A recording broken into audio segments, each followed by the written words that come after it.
without a filter. What you talking about Father Time? What? Kyle Wallace. Winning is the only thing that actually does matter. Ben Brust. So they can't execute the way they want to play offensively. This is Kyle and Brust. Did you call us idiots? Yeah. On 94.5 ESPN, the ESPN Wisconsin app, and ESPN Milwaukee on YouTube. Broadcasting live from the Gruber Law Office's One Call That's All studio at the Avenue in downtown Milwaukee. With Kyle Wallace, here's Ben Brust.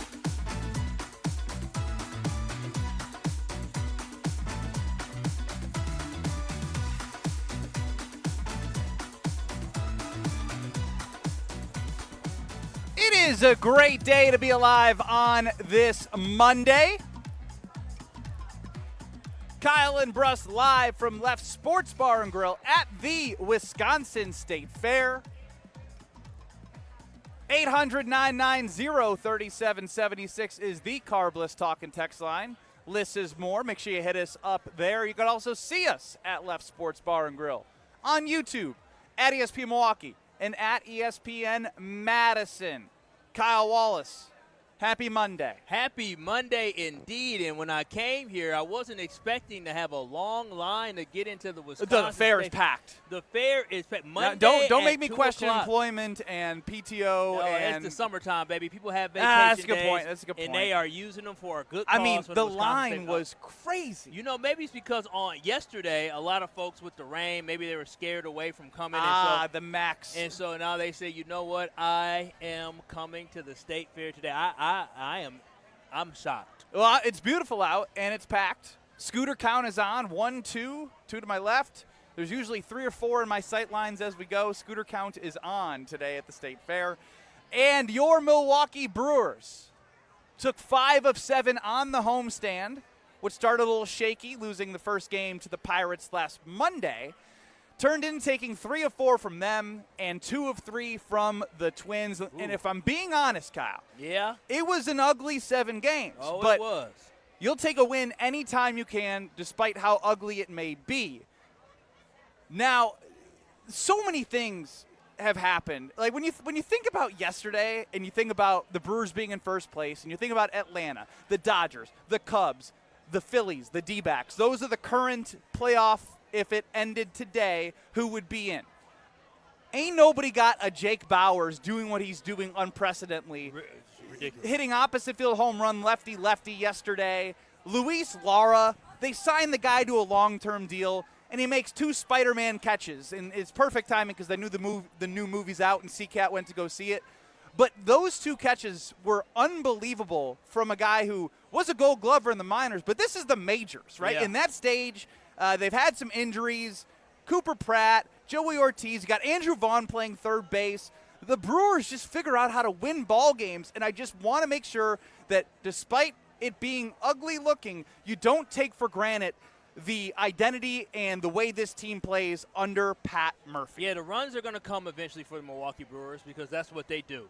But at the end of the day, something that you have to love, as you just said, that's the way they play. That's the culture. The fact that a guy like Luis Lara just feels that absolute energy. The fact that Ji-Wan Bae, or however you say his name, the fact that he can come in, gets a bunt, gets on base, but also just feeds off the energy. There is Gary Sanchez rippling a double through the gap. I'm like, what the hell is going on? Like, I wish people could watch the Brewers every day the same way that we do, because they get to see unbelievable management and managing. But Ben, and then the players performing. Yes, and that is the thing that is so different and so unique. Because if you compare it to what we have in Green Bay, or compare it to what we currently have with the Milwaukee Bucks or the Wisconsin Badgers, it just seems like they have built a foundation and a culture with the Milwaukee Brewers, regardless of who you are. Whether you are somebody like Christian Yelich, who may be struggling right now, but somebody like Christian Yelich has been here for a while, or you're somebody like Luis Lara, who's been here for a couple months, or somebody like Bae, who's been here only for a couple seconds. the Brewers just have this culture and this vibe that you feel that there is an expectation of how you will perform overall, and everybody feeds off one another. The play made by Lara, the 2 plays made by Lara yesterday were ridiculous. The one play that basically saved, I wouldn't say saved, well, you don't know what the game would have been. Happen, but saved runs from being able to score. That was a hell of a play by somebody who just rose to the moment. Like, there is not a moment for these guys that seems too big for them outside of the playoffs. Well, I don't know why you did that. We were doing really good on this happy Monday. I'm honest, Kyle. What can I say? I'm being honest. Well, to me, if we're going to get specific here about Luis Lara, call me crazy, but the first catch was more impressive than the second catch. Well, because it was in the corner where the outfield sort of opens up and bends. So, he hasn't been out there that often. For him to be able to play that as perfect as he did and time that, and he spun around. I've seen him spin around a couple too many times. The acceleration, though. Yes. The identification, acceleration. Spun, and he's okay, I got it. And then he goes up and grabs it in that little, I don't even know what to call that corner. I want to say coffin corner almost. Again. And then he's running into the fence, catching it. It's unbelievable. Now, it's one thing, the way we talked about this is when you compared the Milwaukee Brewers and the other 3 major teams I'd say we cover the most, it's one thing to say next man up, right? Yeah. You know who says next man up? Every coach, everybody across all of sports. Every coach says we got to have next man up. It's one thing to say it, and it's another thing to live it. The Brewers live next man up. Yeah, literally, they live, die, and breathe next man up. If you want a tutorial on next man up, you got it with the Milwaukee Brewers. You're talking about Brandon Locker's coming off the IL for a long time, pitch, running, and being able to step up and do something good for the Brewers. It just is crazy. It's crazy what these Milwaukee Brewers have been able to do consistently. And what's even more just crazy to me is that with Craig Counsell, let's be real, we thought Craig Counsell was doing something extremely special with the Brewers because he was. Like, all of a sudden, this Brewers organization is winning.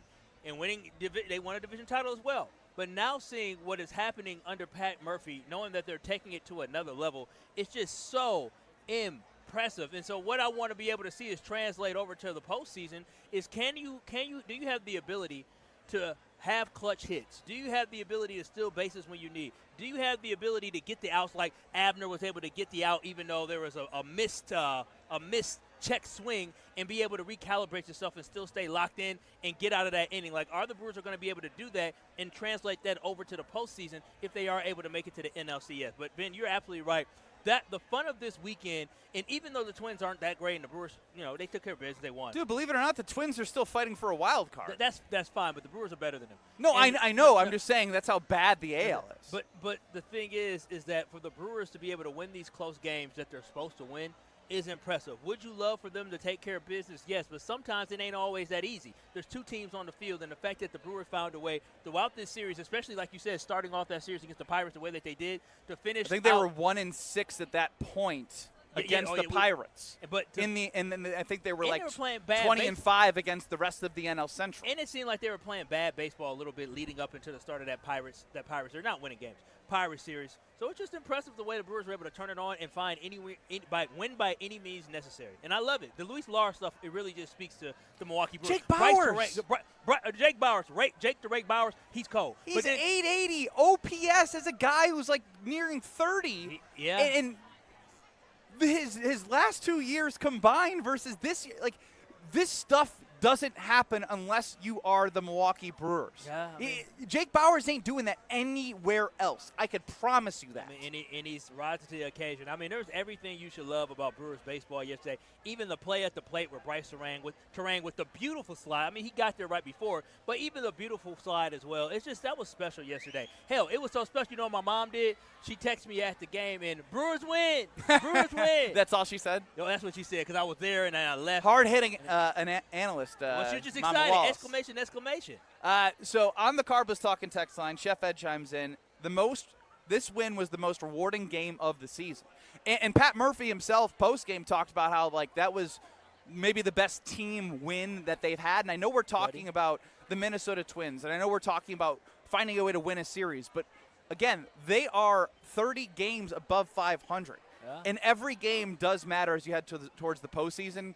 Now, I have a brain buster. I really do think I have a brain buster. Okay, I think I know what you're going to pick, but I think there's many layers to this question.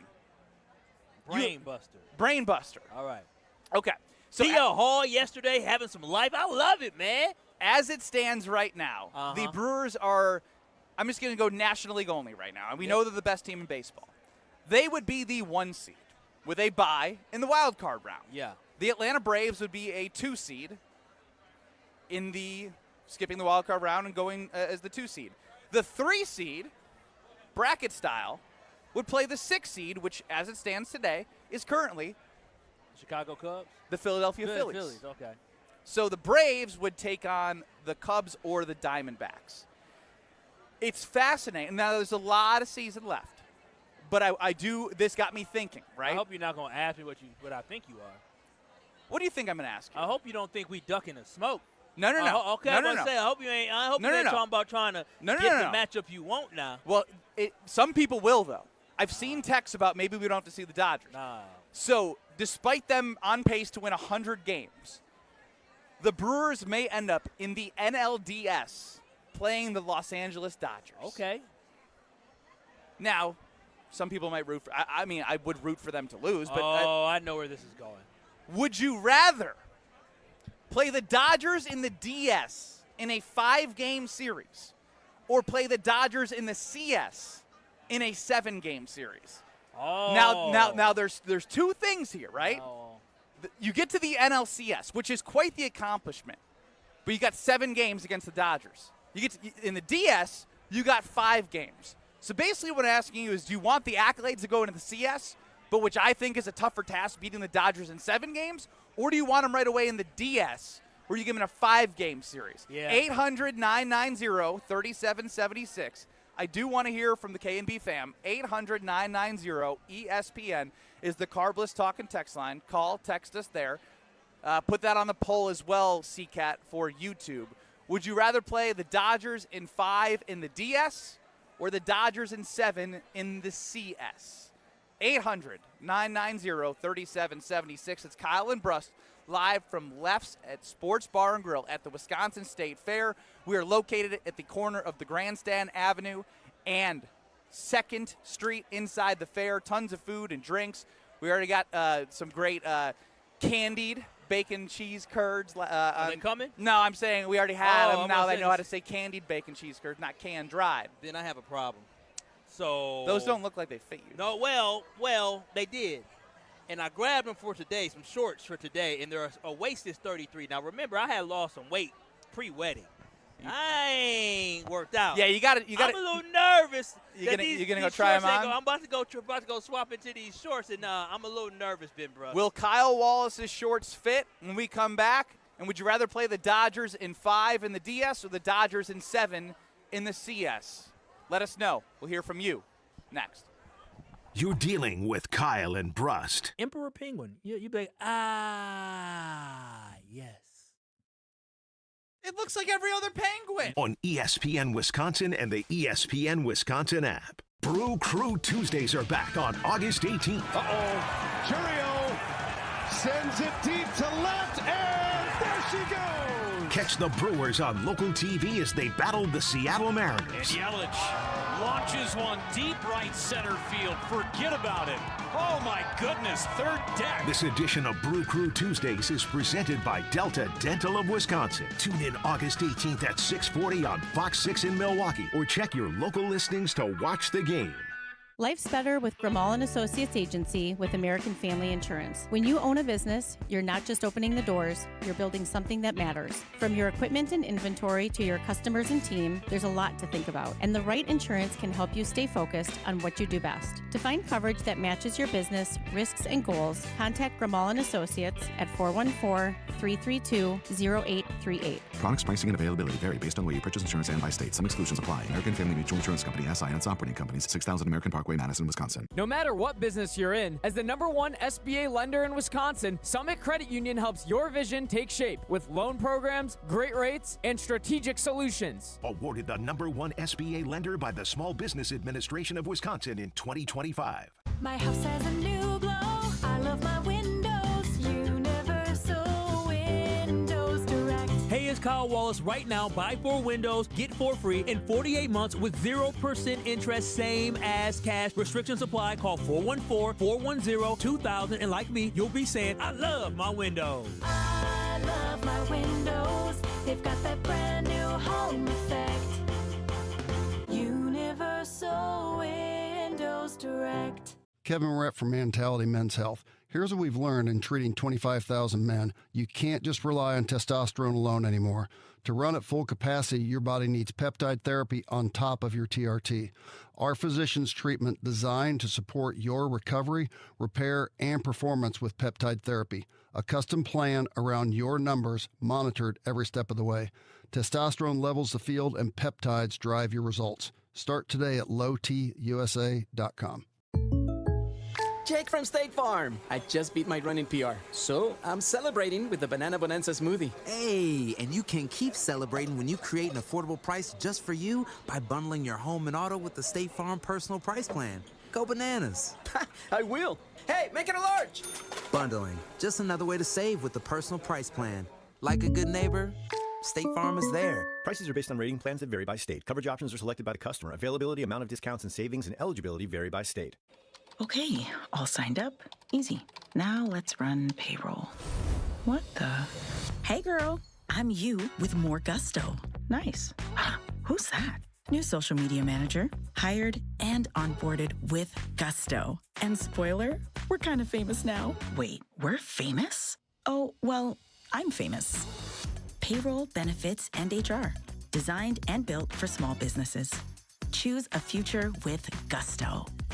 25 years ago, a generational Bucks team made an unforgettable run. This is the place to be. Light It Up, narrated by Jim Paschke, is the new season of the Behind the Bucks podcast, presented by Gallagher, your trusted insurance broker and HR and benefits consultant. This is the oral history of the 2000-2001 Milwaukee Bucks and their run to Game 7 of the Eastern Conference Finals. Absolute bedlam here at the Bradley Center. Listen now on Bucks.com/plus, the Bucks app, the ESPN Wisconsin app, and wherever you get your podcasts.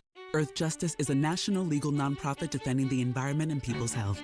Until justice stands for all, our lawyers will never rest. More at earthjustice.org/neverrest. Earth Justice, because the earth needs a good lawyer. Watch your step. You're with Kyle and Brust on ESPN Wisconsin and the ESPN Wisconsin app.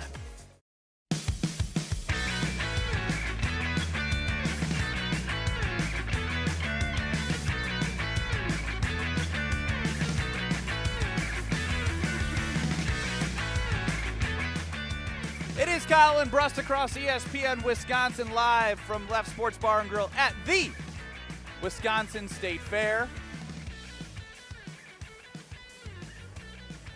How old is too old to have a binky in your mouth? It's a fan of the show. No. Oh, that was a different kid? Yeah. Okay. The kid looked 8. Had a binky in her mouth. Parents are going to parent however they want to parent. You know what? Whatever makes them shut up, huh? that's what it is. Can I have my binky? Yeah. Well, that's even too low of a voice for that kid. That kid almost got facial hair. Yeah. Ben Brust, Kyle Wallace with you. 800-990-3776 is the Carbless Talk and Text line. This is more. We are asking you, would you rather see the Dodgers in the DS, where you only play them in 5 games, or the Dodgers in the CS, where you're one away from the World Series? We got to play them in a 7-game series. I am anxiously awaiting the Kyle Wallace answer. Yeah, I guess I really don't get why I would want 5 games, knowing that just means there's less games for me to be able to play to be able to beat the Los Angeles Dodgers. So you said I'd rather have to get to 3 than have to get to 4? Yes. The yeah. flukiness of a 5-game series versus 7. When you play more games in a series, usually, which the Dodgers will be favored, the better team usually does win over 7 games. Yeah. When you think about the 3-game wild card series. It looked like the Brewers had it, and then it was gone. Oh, you want me to remember the wild card series, the 1-game wild card series, the 3-game wild card series? Yes. What do you want me to remember? Easier chance for an upset, and it would be an upset if the Brewers beat the Dodgers in no matter how long of a series. But the best chance for the Brewers to beat the Dodgers is in a 5-game series. Yeah. So then you take care of them in the DS, and then you go beat everyone else. Take care of them in a 5-game series. Yeah, I guess my whole thing is that I'm looking at that's less games for the Brewers to have to catch up. That's my whole thing is that I want to have a longer series to give the Brewers more chances and opportunities to win the series versus doing a short series. Hell, we got beat 4-0 last year. We might get beat 3-1 this year against the Dodgers. So that's something that I want a longer series. I guess the whole more chances for a fluke. You still got to play 5 games, man. You still do. And when you have a team that wasn't able to get 1 win, you think I'm going to have the confidence to say we're going to get 3 wins and they get 2? I am shocked by your answer. No, I'm giving you the 7-game series. I'm not. If it was so you just watched, and all you've been harping about is the Brewers. Like the Dodgers, you can't beat them. We got swept in 7 games. I'm sorry that I believe in the No. Milwaukee Brewers You have not. No, I know. You have not. I believe in the Milwaukee Brewers. So if you said 1-game series, then I'm like, all right, we got the Miz. I feel good about that. Hell, you might be able to send the Miz out maybe a 4th, 3rd time, at least maybe in relief in the 7-game series. You ain't doing that in 5. You're just going out 2. Percentages: 2 out of 5 games is great. 3 out of 5, you mean, right? Well, the Miz would pitch in 2 out of 5. Yeah, game 5. Yeah. Give me 7. Give me if you make it to game 5. If you make it to game 5 and 7. Well, no. I was going to say, we're going to make it to game 5 and 7. Do you see what I'm saying? Well, wait, if you don't think we're going to make it to game 5 and 7, like what the hell it's way makes you more think fluky. If you start at home and it's a 5-game series and you split that. Yeah, I guess it hasn't been the reality for the Milwaukee Brewers, so that's why that's not something that I'm thinking about. The Dodgers have dropped 8 of 9. Yeah. The Dodgers dropped 6 of 6 during the regular season. Now, the one thing that I'm glad, as we have anybody who holds me accountable here on the Carbless Talk and Text line, John in the 414 chimes in. And CCAT, since I can't get to what I need to, the 1 seed, would they get the 4-5 or would they get the 3-6? I don't think you reshuffle. Yeah, well, I know it's fixed, but I'm trying to remember if the 4-5 seed plays. The 4-5 seed plays the 1. The 3-6 plays the 2. Okay, then in that case, again, the Dodgers have lost 8 of 9. It is a possibility that they drop to the 4th seed. I'm going to just tell you this right now. The Dodgers actually, I don't know if they would because it's all about they could drop to who's the nobody's catching them in the NL West. Yes, the 1 seed always gets the 4-5, no reshuffle. No reshuffle. Yeah, and so that again. So I get the Cubs are a game and a half back of the Dodgers. Again, it's a possibility. This is what y'all was thinking about. This is what y'all was creating, trying to look for avenues to beat the Dodgers versus just focusing on whether or not we can beat the Dodgers. This is coming from. You know what? Guess who started this? Guess who started this? You'll be upset. Who? For those who have followed along with us, I will explain if you do. Captain Jared. Oh no, not Jared. Captain. Oh, Captain Jared. Oh, we done lost Captain Jared. But we follow Captain Jared. We are on his ship. No.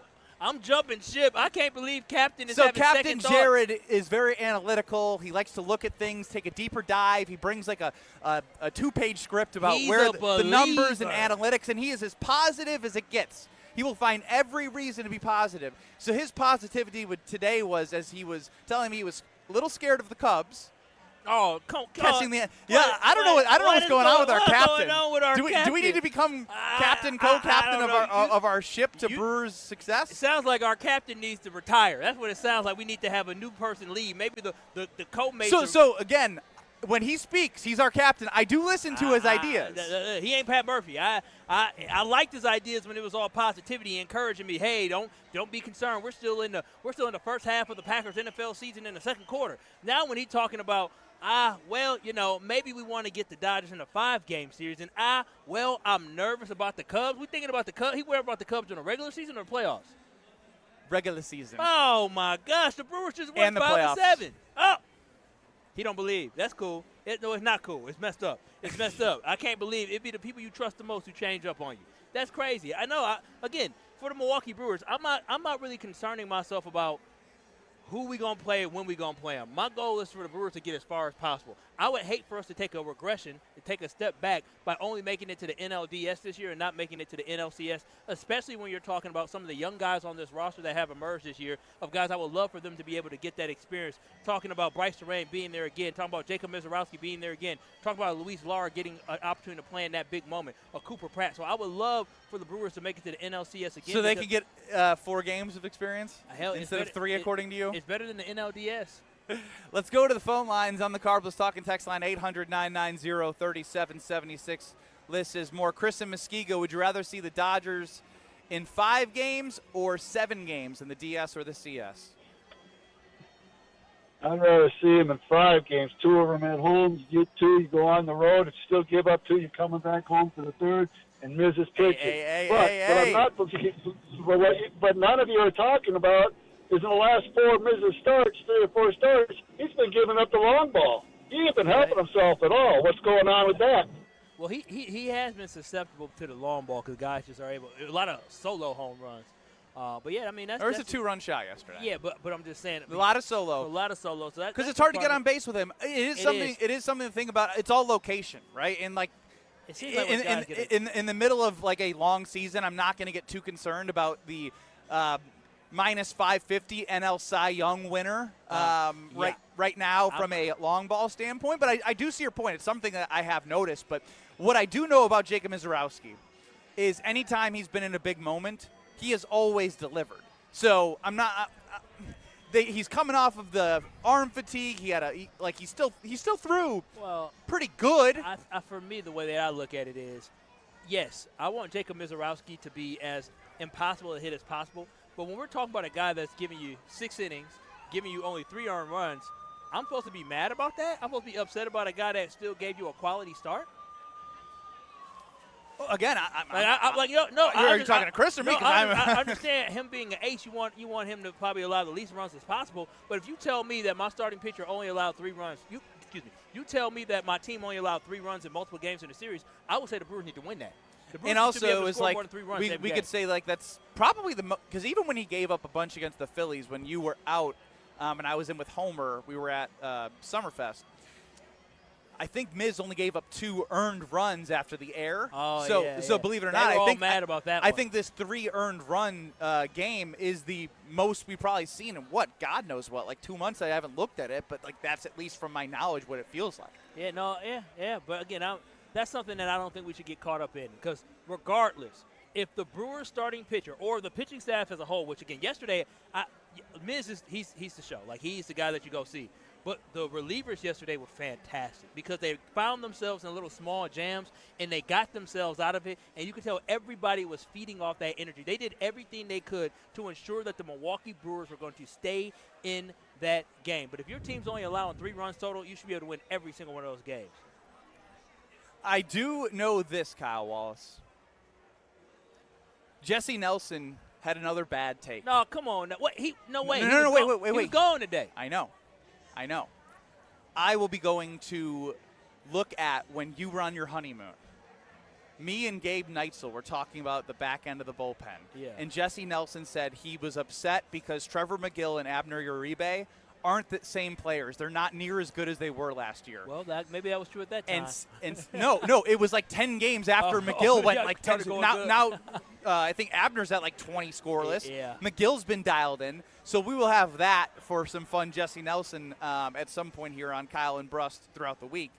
But again, thought exercise. It's a thought exercise. And it's good to hear and see the text coming in the YouTube comments on the Carbless Talking text line.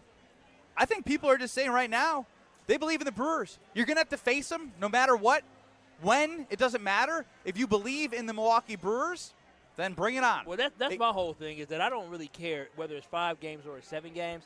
I just want the Brewers to be able to win. I don't believe that they can beat the Dodgers in any of these series because of how good the Dodgers are when they are healthy, regardless of how they're playing right now. But I still would love to see my team have a chance. Tim the Trash Man chimes in. It's crazy how Kyle can have the utmost confidence that the Packers can go 6-0 with out Micah Parsons, but no face the Brewers can possibly beat the Dodgers. That does not scream ultimate fan to me. Well, it's a completely different game. You're talking about different level of teams. I'm supposed to be different scared. Level of teams. I'm supposed to be scared of Kyler Murray and J.J. McCarthy. I'm supposed to be scared of Tua. You're supposed to have more confidence in the best team in baseball. I think is what he's saying. If the Brewers were, if the Milwaukee Brewers, if the Green Bay Packers were playing Seattle or the Rams every single week in the first 6 games, I wouldn't say they would go 6-0, Ben. I wouldn't. That's what they're basically doing. They're playing the damn World Series champion. But you're also forgetting from a Packers standpoint, in the NFL, it's hard to win games. It is hard. No matter to win. who you play, no matter who the quarterback is. It is very hard to win games. But I'm just saying, we're not playing the juggernauts in the first 6 weeks. Keep them coming in. Want to hear your thoughts. A great week for the Milwaukee Brewers, no matter how you slice it. Winning 5 of 7. Head on a little road trip, so get ready to watch some late night 8:40 baseball with Logan Henderson on the bump tonight. Those Cubs, man, I bet they're like, dang, bro. Can't gain I think since the All-Star break, like the Brewers are like 20-6 and the Cubs are like 20-7 or something like that. It's like they're playing great, but doesn't matter. It does not matter because the Brewers find ways on the scoreboard and on the standings. Can win, but the Brewers have to lose. Ben Brust, Kyle Wallace, live from the Wisconsin State Fair. It's a hot one and a beautiful Packers family night was on Friday, and somebody came out of the garage. Was it the Golden Bugatti? Indeed it was. Matthew Golden. He's next on Kyle and Brust, live from Lefts of the State Fair. You're along for the ride with Kyle and Brust. Payback is a... I sure have. I still got a video from a lady talking crazy to me. I said, oh, ma'am, I am writing a review. On ESPN Wisconsin and the ESPN Wisconsin app. Potawatomi Casino Hotel Milwaukee is setting the stage to rock your socks off. This August, jam out with real rock off. You could win raging prizes to the tune of $300,000. Get in on the jam session by playing with your Potawatomi rewards card for entries. Thursday nights will be a game show battleground for your share of cash and reward play. Real rock off. It's gonna be epic. Only at Potawatomi. More info online. Must be 21 and a rewards member to play. It all started with a small storefront and a big promise. Treat every customer just like family. For decades, local families have trusted Sendix to provide the freshest food, the warmest smiles, and a place where community comes first. From generation to generation, we have grown together. Because Sendix is more than just a grocery store. It's home. Thank you for allowing us to serve you for the past 100 years. Here's to the next 100 years. Sendix, your trusted local grocer. Shopping for new windows and doors shouldn't feel like a negotiation. Pella Windows and Doors of Wisconsin doesn't believe in games. They never inflate pricing, and there's no high-pressure sales pitch. Just premium windows and doors built for long-term comfort, beauty, and peace of mind. Buy direct through Pella, and one trusted team handles everything with Pella-certified installers every step of the way. Real pricing, premium quality, no games. Pella Windows and Doors of Wisconsin. Schedule your free in-home consultation today at PellaWI.com. It's time for the Milwaukee Baseball Report on 94.5 ESPN. Brought to you by National Liquor Mart. Packed with the best beer, liquor, seltzer, and spirits deals in town. Located at 16th and National in Milwaukee. Open 9 a.m. to 9 p.m. daily, where your satisfaction is their plan of action. Down on the Brewers farm, there's a big bat to keep an eye on. First base prospect Blake Burke has been promoted from AA Biloxi to AAA Nashville after crushing 30 home runs at the AA level. Burke was a 2024 first-round draft pick to Milwaukee after starring at the University of Tennessee. Despite having the MLB's best record, the Milwaukee Brewers ranked 30th, dead last in home runs hit this season. So Burke's promotion to AAA certainly something to keep an eye on as the postseason quickly approaches. This has been the Milwaukee Baseball Report on 94.5 ESPN. Brought to you by National Liquor Mart. As a homeowner, I know how easy it is to put off maintenance projects. Hey, it's Jen Latta here, and one thing I've learned from working with 2-Day Painting is that preventative maintenance is almost always less expensive than major repairs later. Whether it's exterior painting, carpentry repairs, or preparing your home for another Wisconsin winter, the team at 2-Day Painting can help. Don't wait until small problems become costly ones. Ask about their free touch-ups for life and schedule your free estimate today at 2daypainting.com. That's 2daypainting.com, and tell them Jen sent you. In Wisconsin, we know the value of a great home team. It's people who know the field, show up, and play for us. That's what you get with Wisconsin's community health plans. They understand the providers, the local needs, and are committed to helping families, businesses, and communities thrive. Your health, your community, your plan. Learn more at wicommunityhealthplans.com. Sponsored by the Wisconsin Association of Health Plans. The wait is over. Women's college volleyball is back, and it all begins at Fiserv Forum this year with the AVCA First Serve event. Be there August 21st through the 24th for 4 days of can't-miss doubleheaders, featuring Wisconsin and Marquette, plus defending national champion Texas A&M, Kentucky, Pittsburgh, Texas, and more powerhouse programs. Dig into 4 days of elite matchups and get your tickets before it's too late at FiservForum.com. Watch the nation's best teams serve up the start of a new season. Grab your seats today at FiservForum.com. Let the good times roll. Kyle and Brust are back on ESPN Wisconsin and the ESPN Wisconsin app.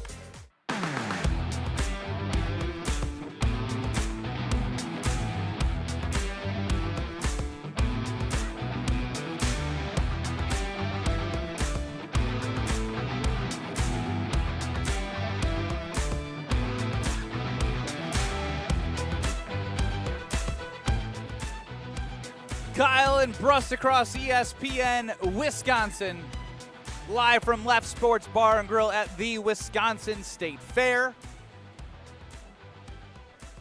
Packers family night, I heard, was pretty sloppy.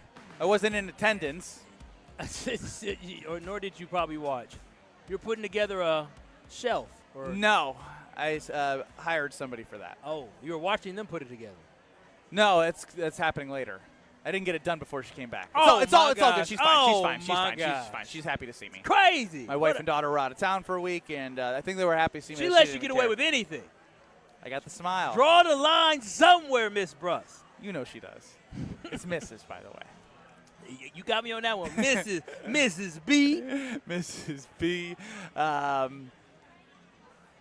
Speaking real quick before we get to Packers family, we did the 20-week anatomy scan for our second baby. Oh, wow. 20 weeks. I can confirm it's a girl. Oh, wow. Boy, were you holding out hope maybe they got something wrong? I don't know, because if it was wrong on the test that we got, I was like, I don't know if that's good or bad, but I mean, I guess we'd roll with the punches. Wait, can't you see it on the little, when they do the little gel? That's what we saw today. And this was the gel. Yeah, that's what I'm saying. I confirmed. Oh, so those other time was a blood test. Yes. This is visual confirmation. Damn, they have blood tests to tell you the gender of babies? Yes. That's crazy. It's not that. Daddy, how can they take your blood? Well, they don't take my blood. No, not your blood. How can they take your wife's blood and say, oh, yeah. Based off your blood flow right now, that's a girl. Yeah, I think it's hormone levels, and I you know what? I don't even know why I'm talking. I don't know what it is. I just know that it's. So I looked it up when I got the test. It says 99.5% reliable. Ben was sitting there hoping maybe that blood test was wrong. He 0.05%. And he said, "Yes, a girl. That's a girl. Nope, that's a girl." Surrounded. Well, congratulations. Thank you. On the confirmation of you being outnumbered. What a beautiful thing. Indeed. So that being said, it sounds like Matthew Golden is a beast. And it sounds like Keisean Nixon was getting cooked. Some we're not used to. Some we're used to seeing. Okay, I'm gonna say now. I've seen it before. I think it's two different conversations. If you want to, see Keisean Nixon do well for the sake of the cornerback room, I get it. But for right now, I want to focus on Matthew Golden. Let's do it. Because I'm mad at Homer. Homer from the Homer Hour, 5 to 6 VSP Milwaukee, basically slandered Matthew Golden. He hasn't done anything special. You judge somebody how good I can be on how special they show you their peak can be. Yeah. And I don't know if his eyes were closed or his napping before Green Bay game night when the Packers played the Chicago Bears. Well, that's an accusation that he was napping before work for the talk about the game he had to react to. My point is, not on purpose, not on purpose, but I think he might have missed the play where Matthew Golden took it to the house. He woke up. Huh, what happened? Touchdown. Oh, who was that? Savion? No, it was Matthew Golden, Agent 0, number 0, the Golden Bugatti. And he cooked Keisean Nixon a couple times at Packers family night. Yeah. And I'm thinking back, Kyle, to conversations we've had this offseason. Once we knew Dontavian Wicks, gone. Once we knew Romeo Doubs, gone. We talked about Christian Watson, Jaden Reed, Romeo Doubs, and Tucker Kraft as those 4 main pass catchers, 1 tight end, 3 wide receivers. Now, Doubs out, Golden in. Did I say Doubs the second time? My bad. That's all good. My point here is, Kyle, when we talked to Bryan Bulaga, when we talked to Jason Wilde, and again, this was before we've seen early parts of training camp, Packers family night, I said rank in your order who was going to lead the team in receiving yards. Yeah. It was either Tucker Kraft and Christian Watson, 1 or 2. You can flip them however. And we asked other people as well. Then it was Jaden Reed, which I understand. He's got 800 yards in 2, led the team receiving as Basically a rushing second-year guy. Multiple times, yeah. But Matthew Golden, he's a first-round pick. Yeah. He has untapped potential. And when you see what he's able to do, are we underrating the fact that Matthew Golden could be better than what we are projecting based off of, I don't know, the fact that we know what you can get from Christian Watson and Jaden Reed? I think when you know what you can get from those guys and they are good receivers, Matthew Golden has a potential to be great. I don't think I want to put a ceiling on great right now. Yeah. That's my whole thing is that I believe a lot of people are underrating and forgetting that Matthew Golden was a first-round pick for a reason. He has 4.29 blazing speed for the Packers. And, again, it was only one play that we saw Matthew Golden last year in the playoffs. But there was also times that you saw him run great routes. You saw him use his hands away from his body, and it just all seemed like if Matthew Golden was finally going to get an opportunity, it was about the playbook. That's why he didn't get as many reps last year and snaps last year. It's because he didn't really know the playbook, and they couldn't trust him to be in the spots that he needed to. Jordan Love couldn't trust him to know the play. And so now with us seeing in year 2 that changing, I truly do believe that Matthew Golden has the highest ceiling of all of the receivers. And that's saying a lot because I really do think Christian Watson can be a big-time threat for the Packers. But I do believe that Matthew Golden has the best ceiling, and I feel like on Friday night he showed once again how big of a playmaker he can be. I mean, to be able to track the ball the way he did, come down with the catch. And, yeah, he cooked Keisean Nixon. I mean, it happens. It's practice, basically. And again, another one-on-one situation. Yeah. Where's the safety help? But, again, it's all encouraging. But to see him come down with that big catch, I think that's something that is very encouraging. And a lot of players take that big leap from year 1 into year 2, and I think the confidence is going to be there for Matthew Golden. And like I've said it before, dude is your only guy on the roster that can be a true number 1 wide receiver. I've been saying that basically since last training camp. But if Christian Watson hits 1,000 yards, that qualify him as a number 1? It hits 1,000, it'll be a number 1. But again, until he does it, you're just not saying it. I mean, a great example: Cortland Sutton. Cortland Sutton is a receiver down for the Denver Broncos, so we all know he's a good number 1, right? He's a solid number 1. He can give you 900 to 1,000 yards in a season. But there's a difference between being a good number 1 and a bona fide number 1. A bona fide number 1 is a guy that's going to consistently get you 1,100, 1,200 some yards. Devontae Adams was a bona fide number 1. I believe the ceiling for Matthew Golden is he can be a bona fide number 1 for the Green Bay Packers. And if he can be that bona fide number 1 and Christian Watson lives up to the full contract that he has and Jaden Reed just keeps being the guy that he is, this offense can be lights out. This could be a whole bunch of fireworks, and Jordan Love will be an MVP if all 3 of those guys step up, because that's not even talking about the threat that Tucker Kraft is and how Tucker Kraft is a matchup nightmare for defenses. The problem that I have is the conversation you just had with yourself sounded a little bit like Madden. And not to say that you can't project those things, but the offensive line is an issue. Oh, let me tell you. Don't even get me started. No. I know. We're not going to talk about it right now because I'm going to get you started. Not right now, but I'm going to get you started because I need you to tell us about American Family Insurance first. Oh, yeah. You already know what it is with American Family Insurance. If you are looking for homeowners insurance or you're looking for car insurance, you know exactly where to go. That is American Family Insurance, and they make it so easy at American Family Insurance because all you have to do is go to amfam.com and you can find an agent near you. Yes, you go to amfam.com and you can find an agent instantly online that's near you, or you can get a quote instantly online. So make sure you visit amfam.com today. C-Cat, did you whisper something in my ear that we now have to do next because you worked magic? Yes, I absolutely did. We had the coldest take of the baseball season so far. Jesse Nelson, Kyle. Oh, when you were on vacation. Come on, Jesse, stop it. What done Jesse done did now? You'll hear next. You're dealing with Kyle and Brust.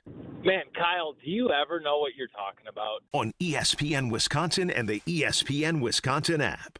On this show, it's always football season. I'm not overly concerned because it seems as if Green Bay's not overly concerned. Wilde and Tausch, presented by Pella Windows and Doors of Wisconsin. Everybody over there feels like this team was there. We got short-circuited with injuries. We have the right staff, we have the right people, and we have the right players. We just need to stay healthy, and we'll be champions. Weekdays from 9 to noon on 94.5 ESPN, ESPN Milwaukee's YouTube channel, and the ESPN Wisconsin app.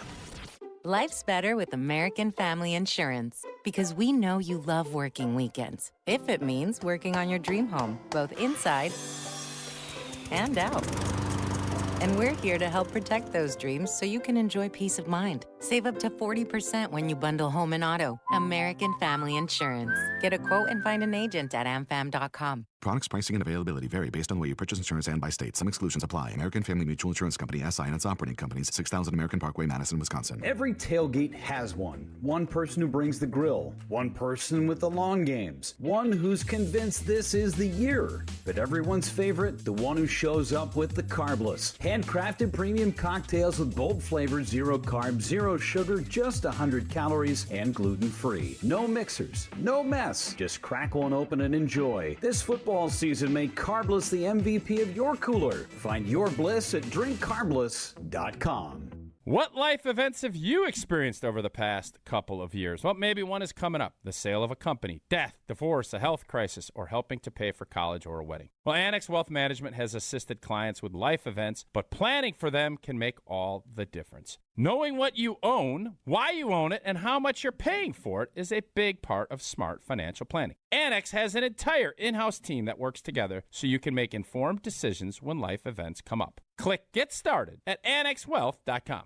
Do you know the secret to losing up to 1 pound of fat every day? At Milwaukee Weight Loss, we know the secret. Our doctor-developed, easy-to-follow weight loss program helps you lose weight fast, naturally and safely, and with no drugs or injections with risk of serious side effects, no prepackaged meals, bars, shakes, and no exercising required. Our program helps reset your metabolism so you can keep the weight off for good with a coach for ongoing support. Our program costs up to half as much and works up to twice as fast as most other programs. Go to MilwaukeeWeightLoss.com to schedule your free consultation. Back to school season always seems to get everybody back on a schedule. So here's my question. When are you going to make yourself part of that routine? Homer here, and that's exactly what I did with Milwaukee Weight Loss. I wish I would have started sooner. Feeling better, got more energy, because it works. Right now, if you enroll by August 31st, you'll save $200 on the complete Milwaukee Weight Loss program. Don't keep putting it off. Visit MilwaukeeWeightLoss.com and schedule your free consultation today. Results may vary.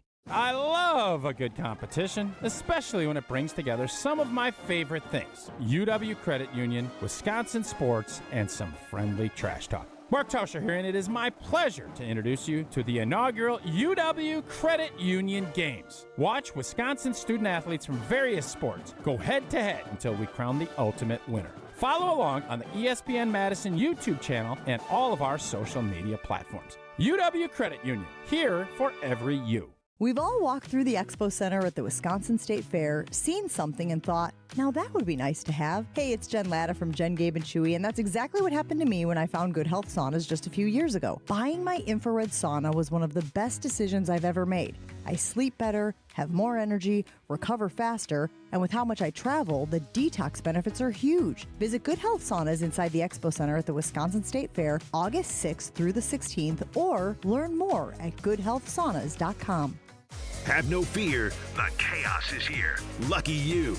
This is Kyle and Brust on ESPN Wisconsin and the ESPN Wisconsin app.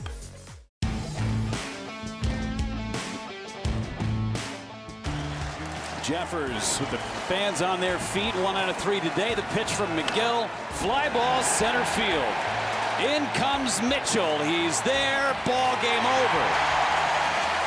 Trevor McGill with a 4-pitch 9th inning.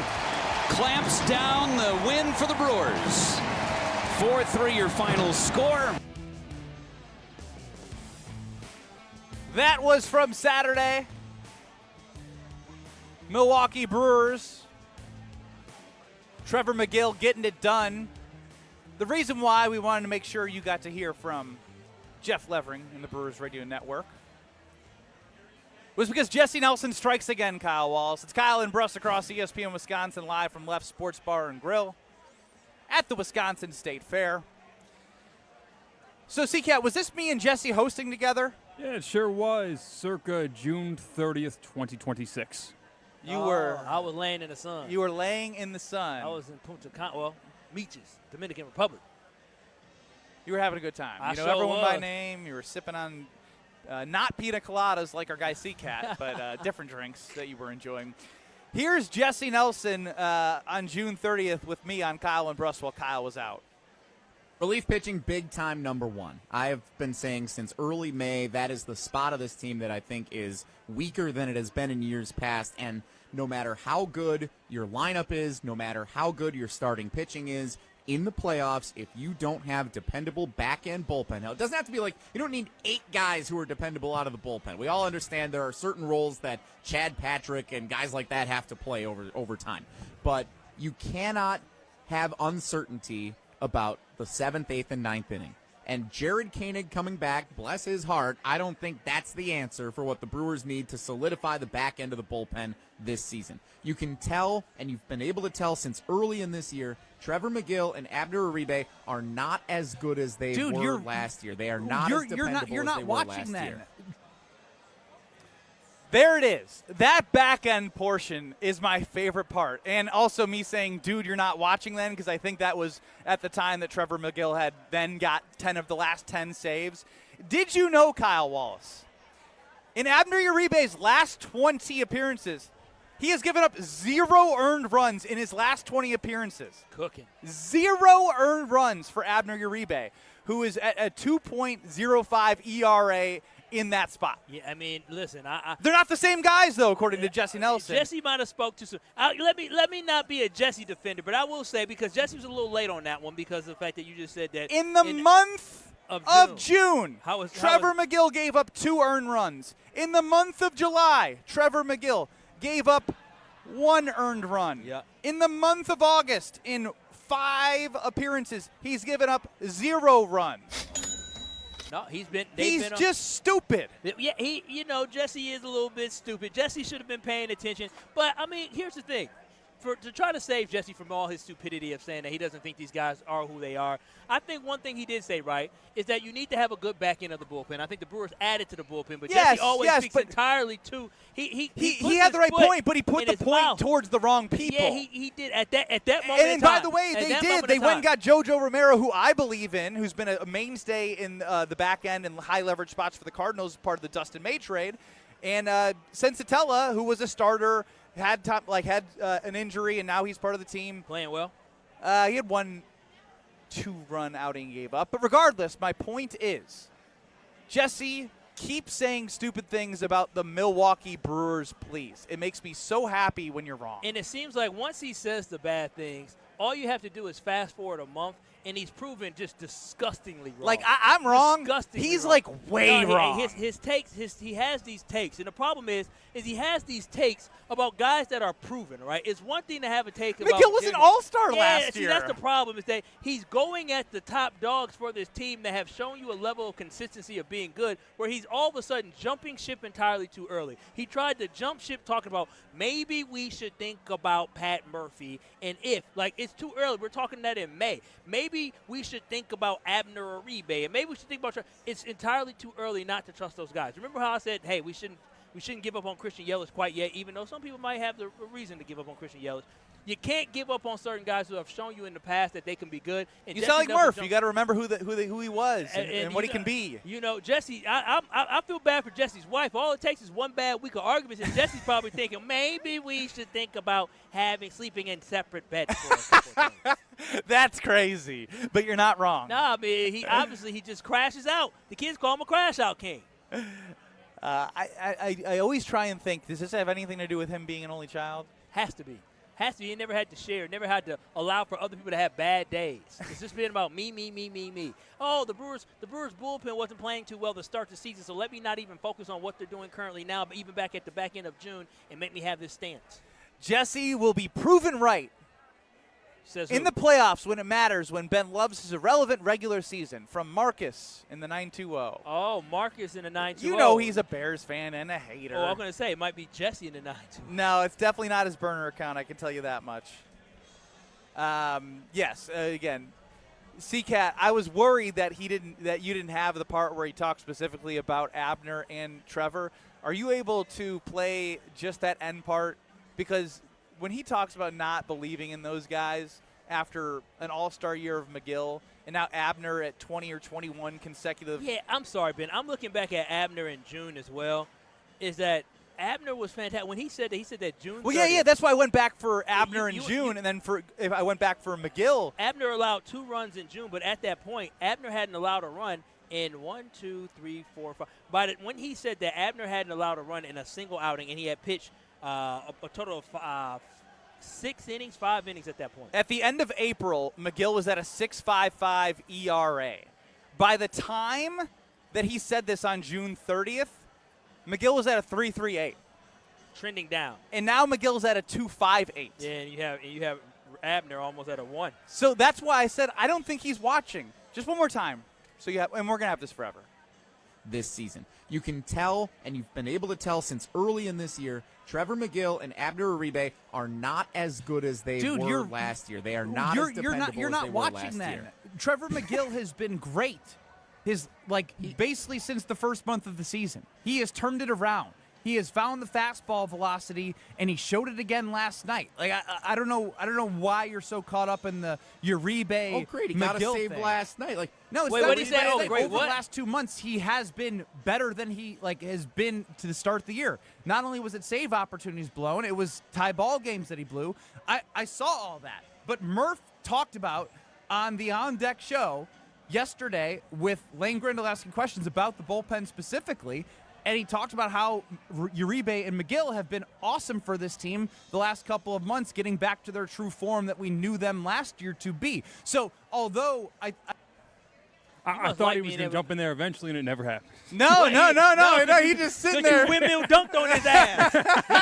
He couldn't say nothing. Bro, it's kind of fun to listen to that back. I was going to say. I even hit him with I listened to Murph with Lane or Jeff because I didn't know which one it was on the On Deck show, saying how great they've been in the last 2 months. I ain't messing with Jesse. Hey, Ben ain't never had that much space to cook. My goodness, Jesse just shut up. I said, yeah, I mean, for real, you dunked Shaq. You said, all in his face. There was long blinks from Jesse there. Like, I didn't. I wish I could take that one back. I mean, even more so, though, the great thing is that these guys have found their way. They found their ways for a lot of months. The Brewers brought reinforcements to the bullpen. So, again, that is something that should be so important that the Milwaukee Brewers, right now, where it stands, especially when you're going into the playoffs to be able to shorten games, they're in a good spot. Oh, man, I love that way too much. Ben Brust and Kyle Wallace live from the Wisconsin State Fair at Left Sports Bar and Grill. As I've mentioned, it's the Grandstand Avenue and 2nd Street corner inside the fair. The Chimmy Bratchanga, the candied bacon cheese curds. You can cool off with a nice Sipsconsin cocktail bar where you can check out all the great things they have there. Again, there's private space as well if you're looking for a get-together at the Wisconsin State Fair. Because, look, it's packed here in a good way. You know, people are taking the fair, but if you want a little special opportunity, make sure you contact Left Sports Bar and Grill. I'm dripping. Bro, I know. You saw my headphones. Yeah, I'm dripping down the arms I don't now. need to see all that. Yeah, I got a little chubby. But the pants fit. That's good to hear. That is very good to hear. So, you said you didn't want to get started, but I think I got to get you started. Yeah. The number one thing that can hold back this offense from being a top 5 offense is the offensive line. And we discuss that with you on Kyle and Brust across ESPN Wisconsin in 2 minutes. Your brand doesn't need more square footage. It needs more wow. When you work with Captivate exhibits, trade show booths become magnets, lobbies become living stories, break rooms become culture builders. Captivate creates experiences people don't just see, they feel. For more than 30 years, their award-winning team has transformed big ideas into bold brand moments that command attention and drive results. Stop blending in. Start captivating. Visit CaptivateExhibits.com. Every homeowner has a list. That roof, those windows, that bathroom you've been meaning to update. If you've been putting off home improvements, you're not alone. At Exterior Pros and Baths, they help homeowners upgrade their homes with beautiful roofing, siding, windows, doors, gutters, and bathrooms built to last. Right now, save up to $3,000 on your next project. Don't wait until a small problem becomes an expensive one. Call 262-800-4274 or visit extpros.com. Exterior Pros and Baths. Done right, built to last. Homer here with a message about Three Pillars Senior Living Communities, located on a serene setting along the Bark River on 300 gorgeous acres. Three Pillars Senior Living Communities is a top-ranked full continuum community. Active adult, independent living, assisted living, memory care, skilled nursing, and rehab. Three Pillars, the hands-down choice for you or your loved one. Been there. Know people who live there. They love it. You gotta go to Dousman and see it in person. Get all the info on Three Pillars at threepillars.org.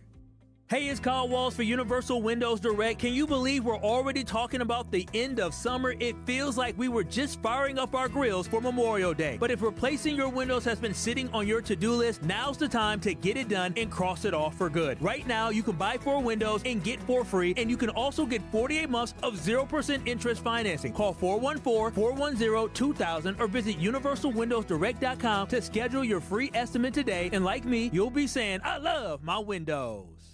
We are the home for all your Bucks coverage. 94.5 ESPN, WKTI, and WKTI HD Milwaukee. A locally owned Good Karma brand station. Broadcasting live from the Gruber Law Office's One Call That's All studio at the Avenue in downtown Milwaukee.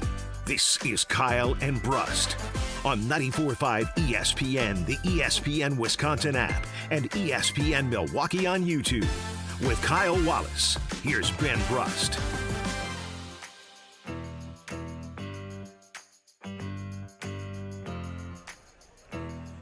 It is Kyle and Brust live from the Wisconsin State Fair. It's fun chatting up with everybody during the breaks here. Swing on by if you're coming on down. Love interacting with you. We love interacting with you on the Carbless Talk and Text line, 800-990-3776. You can call us. You can text us. See us on YouTube at ESPN Milwaukee and at ESPN Madison. Unfortunately, we got to go there, Kyle. Yeah. We got to go there. Now, this isn't super specific, but I think it's concerning to hear the head coach talk about it. The consistency that he is not seeing from the offensive line. We hear from Matt LaFleur at his presser. I just think the consistency from down in and down out. Certainly – the mental, we had a lot of mental mistakes a year ago, and that can't happen because you're just not giving yourself a chance. And then the carryover from Indy to team, you want to see these guys playing with the proper footwork, with the proper hand placement, getting your eyes in the right spots to give yourself a chance, because the creatures that they have to block on the other side of the ball, they're more athletic on the defensive line. So, yeah, all of that, all those fundamentals have to come together. That Matt LaFleur talking about the offensive line. Kyle frivolously taking notes. Yeah, you not hear this before? No, I know. I heard it. I read it. And the problem is that there's a significant annoyance that I have, especially even watching the family night game on Friday. I was just very disappointed in what I saw. Some of it was disjointed. But when you don't hear your coach talking about the fact that we have capable starters. And the Green Bay Packers right now are rotating Jacob Monk at guard. Now, a lot of that is because of the fact that Zach Tom, I'm going to get his last name right once I figure ZBB. out ZBB is, coming back with health. And so Belton's getting rotated around. But the problem I have right now is that it doesn't seem like Anthony Belton has cemented himself as the bona fide starter at that guard position. Which is the only good thing from that standpoint is nothing is given, it's earned. But you want to see him earn that and just put the conversation away. And Aaron Banks' health being a concern and being able to build a consistency and building a relationship and communication between him and Jordan Morgan. And so when I think about this, if you have a coach that that is not talking about like in the wide receiver room. Last year, the whole thing with the wide receiver room is that we had so many capable mouths to feed. You had Dontavian Weeks, you had Romeo Dobbs, you had Matthew Golden, you had Jaden Reed, you had Christian Watson. Hell, you even had Bo Melton at the end of the season. And plus the tight ends, you had guys that you felt confident that you could put out there and they can be starters. Whereas with the offensive line, the conversation is not the same thing.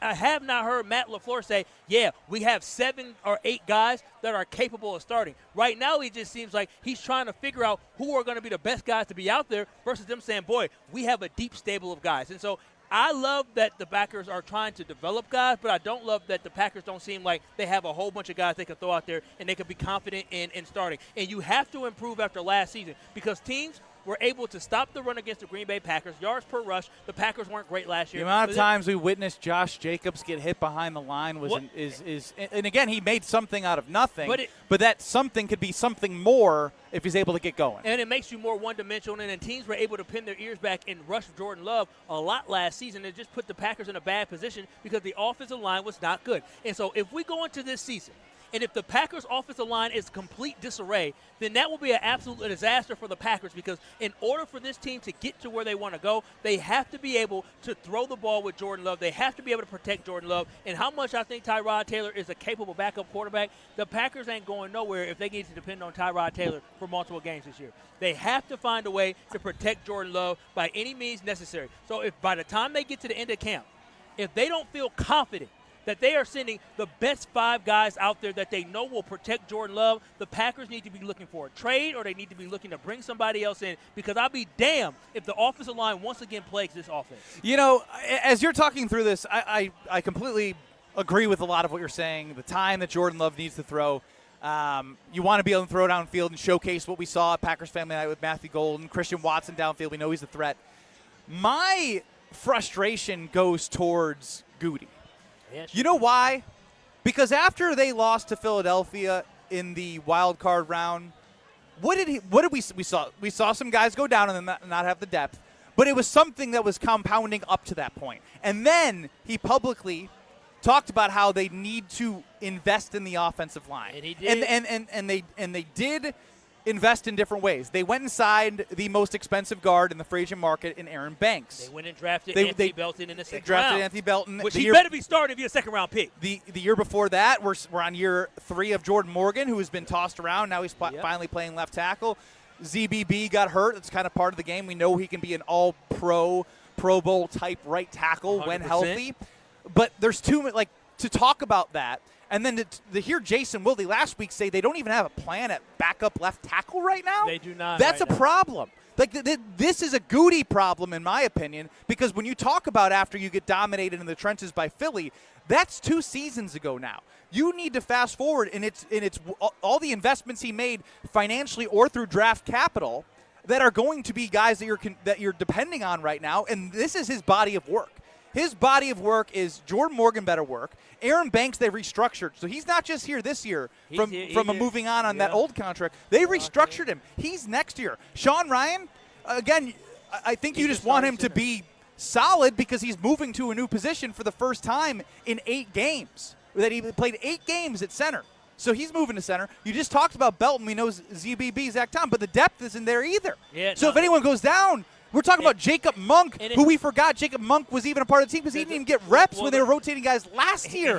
And he had some reps at backup center where the Green Bay Packers did not trust him, that they moved Sean Ryan on the inside to correct center. And so, again, that's my biggest thing is that when I'm thinking about the Green Bay Packers and I'm thinking about the fact that they're rotating guys in because they're trying to figure out who could be the best guy versus feeling very confident in the guy, that is troublesome. And I said it when you were talking. Anthony Belton is a second-round pick. All right? He needs to be playing. Like, you don't draft a guy in the second round to be part of a rotation. That's what I'm getting sick of right now. Jordan Morgan drafted his first-round pick as left tackle, gets beat out by a guy that ends up leaving in free agency to sign for pennies on the dollar. And so, they have to get better. Some people could say it's coaching and development, but it also is identifying talent. Something has to shake here at the offensive line because that is the last position that you want to be struggling at because teams do not find a way to be successful if they do not have a good offensive line. Or, as you saw in the Super Bowl last year, if your offensive line is shaky at certain spots, you will eventually get exposed in the biggest moment. The other person I want to point out here is, who's their offensive coordinator? The Packers? Yeah. Stinovich. Has anyone, does he even exist? He does. He doesn't make He doesn't make it on any platform, any article. And by the way, he was the offensive line coach. He was. So when you move to a different position like offensive coordinator, you probably still have as Matt LaFleur is a head coach, what is his main primary focus? The offense. And what is he really good with? Quarterbacks. Right? How is the offensive coordinator who came as the offensive line coach, how is it regressing as bad as it is? And as we talked about in the offseason, nobody really interviewed him for a real offensive coordinator job because he doesn't really do much. Yeah, your bread and butter is offensive line in the sense of that's what you coached up, that's what you're known for, and the offensive line sucks. That is a huge problem. And I think, again, this is why I question why the Green Bay Packers kept him around. I felt like one thing Matt LaFleur should have did is he should have been looking to bring the most talented coordinators around him. I thought bringing in Jonathan Gannon was a great thing to do because Jonathan Gannon had experience coaching in the Super Bowl. He had experience being a head coach, so he brought something to him.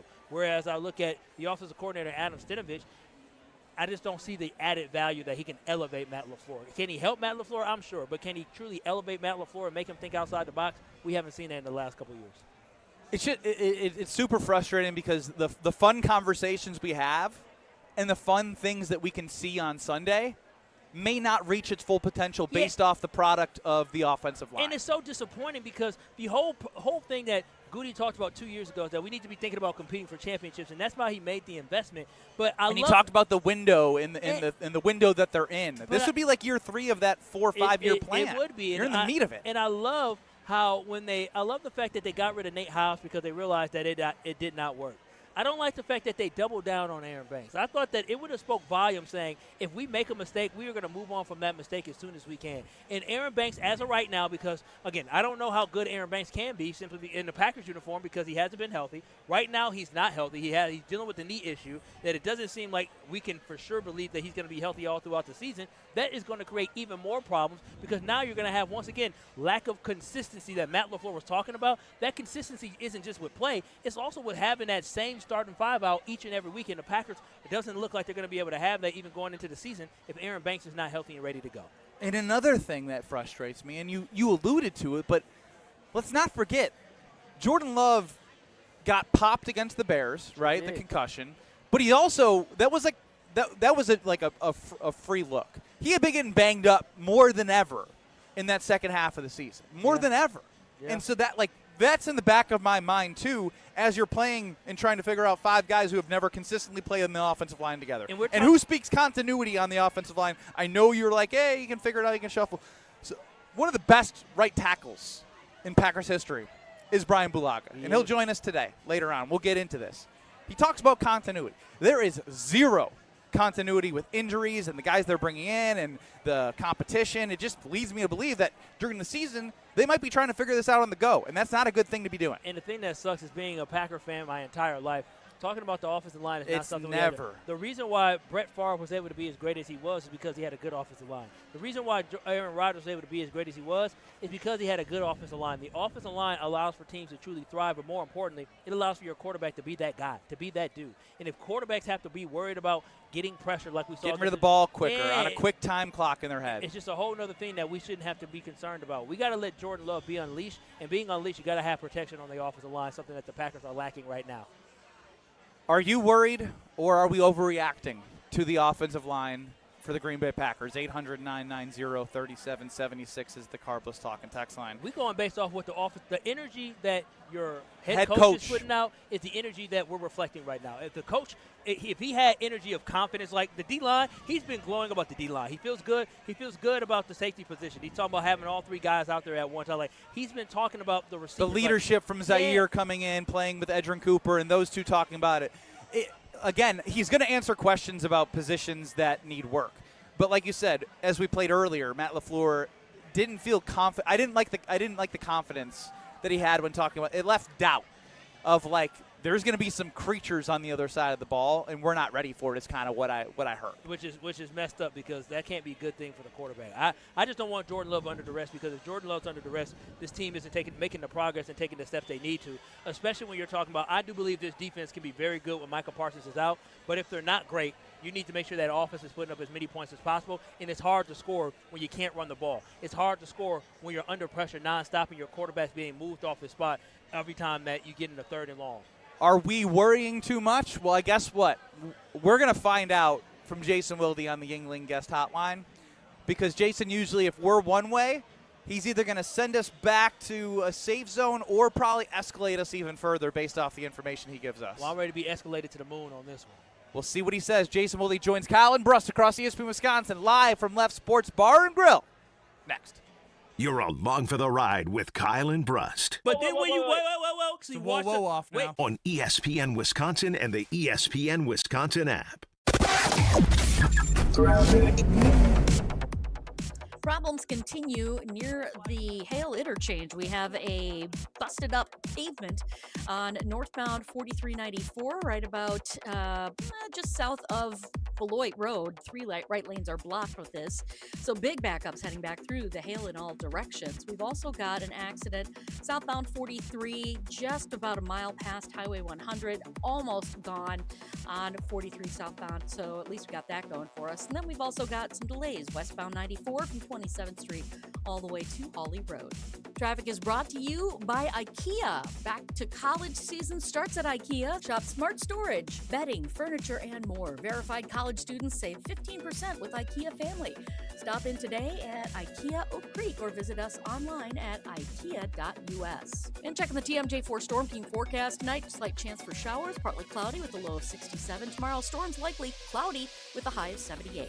From the WTMJ Traffic Center, I'm Debbie Lazaga on 94.5 ESPN. Stay up to date on the Green and Gold all off season. The Green and Gold Fix podcast is brought to you by Potawatomi Casino Hotel. Luxury stay, elite play, unwind in sophisticated comfort. Win big, dine, and experience the events in Milwaukee. Students learn best when they can put their knowledge into action. JA's Stock Market Challenge teaches high school students how to analyze stocks and how current events impact value. Thanks to RSM, our partner that makes this program possible. It's just one of many ways JA brings learning to life. To learn more, visit wisconsin.ja.org. An ESPN Radio Extra Point with Chris Canty. I don't know how many quarterbacks you can use Kwesi Adolfo-Mensah, the former general manager, as the scapegoat for. J.J. McCarthy didn't work out. It's clear and obvious. Justin Jefferson isn't happy, which is a key in all of this. They fired the general manager, brought in somebody else. The head coach went out and got Kyler Murray to be a part of this quarterback competition. This has to work in Minnesota, and I don't know that the organization is going to continue to gamble away seasons on the promise that once upon a time was J.J. McCarthy. I think this is Kyler's show. If J.J. McCarthy somehow, some way ends up starting games, it would be because he blew everybody away in his training camp in preseason, or it would be because of an injury to Kyler. And I think those are both long shots as we sit here today. Download to see if you qualify. Not all customers will qualify. Transfer fees may apply. No Albert subscription required. Albert is not a bank. Albert Instant Loans are issued by FinWise Bank, member FDIC. Not an actual client. Terms apply. Kylie, what's wrong? I just got hit with a car repair bill. I'm behind on rent, and I feel like I can never save any money. Have you tried the Albert app? Albert is your financial assistant, helping you find ways to save and create custom budgets to actually grow your money. Plus, you can get up to $10,000 for big expenses, or advance up to $1,000 fast when you need cash right away. Albert can get me up to $10,000? Exactly. Albert spots you in a pinch and helps you grow your money in the long run. I'm downloading Albert right now. Download the Albert app and use promo code CLEAR to borrow up to $10,000 for whatever you need. The Albert app helps you budget better and save more money so you reach your financial goals faster. Download the Albert app right now and use promo code CLEAR to borrow up to $10,000. Use code CLEAR to borrow up to $10,000. My house has a new glow. I love my windows. Universal Windows Direct. Hey, it's Kyle Wallace. Right now, buy 4 windows, get 4 free in 48 months with 0% interest, same as cash. Restrictions apply. Call 414-410-2000. And like me, you'll be saying, I love my windows. I love my windows. They've got that brand new home effect. Universal Windows Direct. Watch your step. You're with Kyle and Brust on ESPN Wisconsin and the ESPN Wisconsin app. I would certainly hope that they would if I'm a Packers fan. 3-time Wisconsin Sports Writer of the Year. Believe me, I have tried to get some information on that. Holding everybody accountable. We felt that way last year. Jason Wilde is on Kyle and Brust. Joining us on the Yingling Guest Hotline, live from the Wisconsin State Fair, it is Kyle and Brust across ESPN Wisconsin. Is Jason Wilde, host of Wilde and Tausch, 9 to noon across the various stations. Jason, what's going on? Not much, guys. How are you?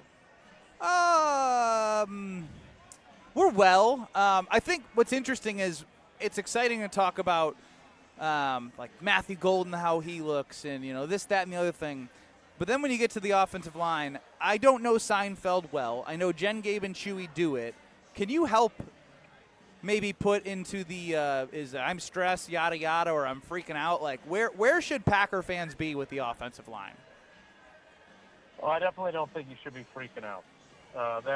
That would be premature. Now, do I think that there's reason for some apprehension? Sure. You would like to see Aaron Banks, who has made a number of trips to the bank from the Packers. You would like to see him doing more work in practice, for one, right? Two, you would like them to know who their right guard is going to be. And they've kind of bungled how they've used Anthony Belton in his first season and second training camp. Because last year in training camp, all he did was play tackle, and then they made him a starting guard without any work at guard in camp. And now, he's been, at least temporarily and maybe permanently, surpassed by Jacob Monk at right guard. So, now he's back to playing tackle, which he hasn't worked at tackle until recently. So why didn't did Jacob Monk get time at right guard when they were rotating last year or in the past? No, I think that they basically played him. They basically played him at center, like they viewed him as a center.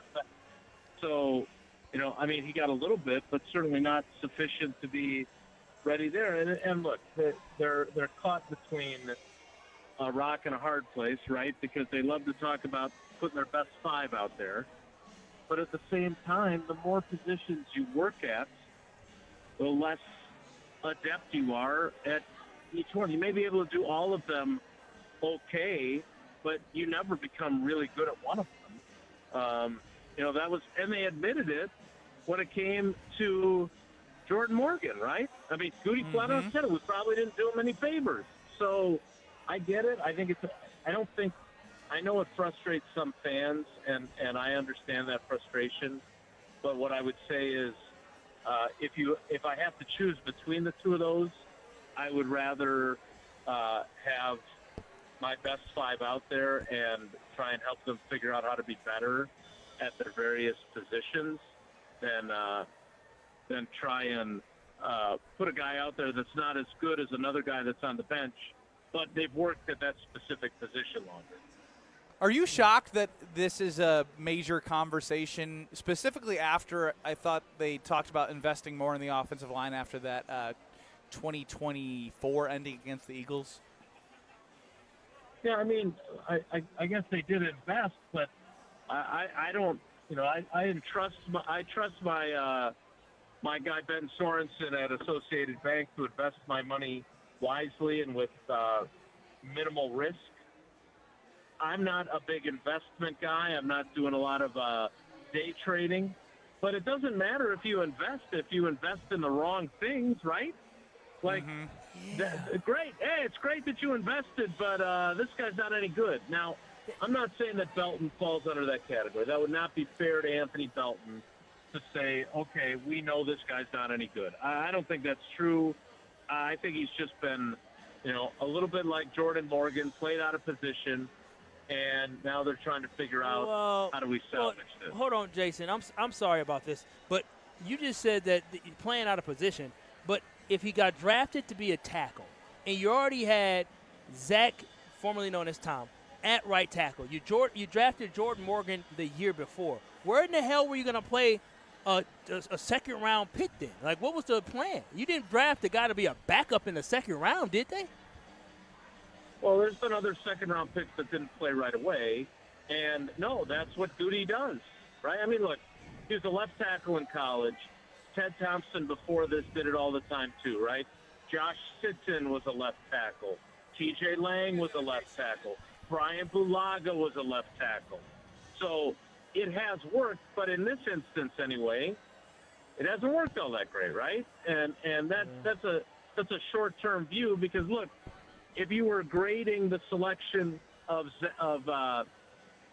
Jacob Monk in the first 2 years, you would not grade that very high either. He hasn't played. Nope. And now he's in position to be a starter. So, I would just say that I'm a big believer in if you're going to move guys around, you need to have evidence that they are capable of doing that. And here's another example. Their starting center, Sean Ryan, was a 3-year starter at left tackle at UCLA. And then he never played tackle either, right? He always was at guard. And then suddenly they got into a pickle and they had to put him at center. And luckily for them, he didn't completely suck at center. Yeah. And now they have extended his contract. So again, offensive line takes a while. But if you're going to try and play guys right away, and then you end up deciding, you know what, we might have a guy that's better than where we played this guy right away, then you end up doing some difficult juggling. Let's put it that way. Jason, what's going on with Keisean Nixon? He went from running with the ones, and then I won't say he had a bad performance on that family night. He was on the bad end on some highlights. But then all of a sudden he goes to rotating with St. Juice to running with the twos. I'm sure he probably rotated today maybe with the ones again. But what's happening with Keisean Nixon? Yeah, we got to be careful with how we report things on social media because, and I just have given up on it. The accurate way to describe what's happened with Keisean Nixon is yesterday and today, he has spent one series with the number 2 defense each day, and Benjamin St. Juice, who they call Juice, that's his nickname, has rotated in. But every other snap of the number 1 defense has been Keisean Nixon.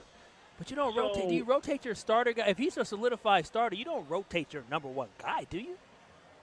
Yeah, I mean, again, I think that I don't think it's a vote of confidence. Don't get me wrong, but let's make sure that we're not. And I'm not saying you're doing this, but I think when people see those tweets from practice, it maybe results in a stronger view. It's the engagement game. Right. Like here's the thing. Like, did you see any subsequent tweets when Nixon was back with the ones the rest of practice? No. Well, yes, but it didn't get as much engagement. Right.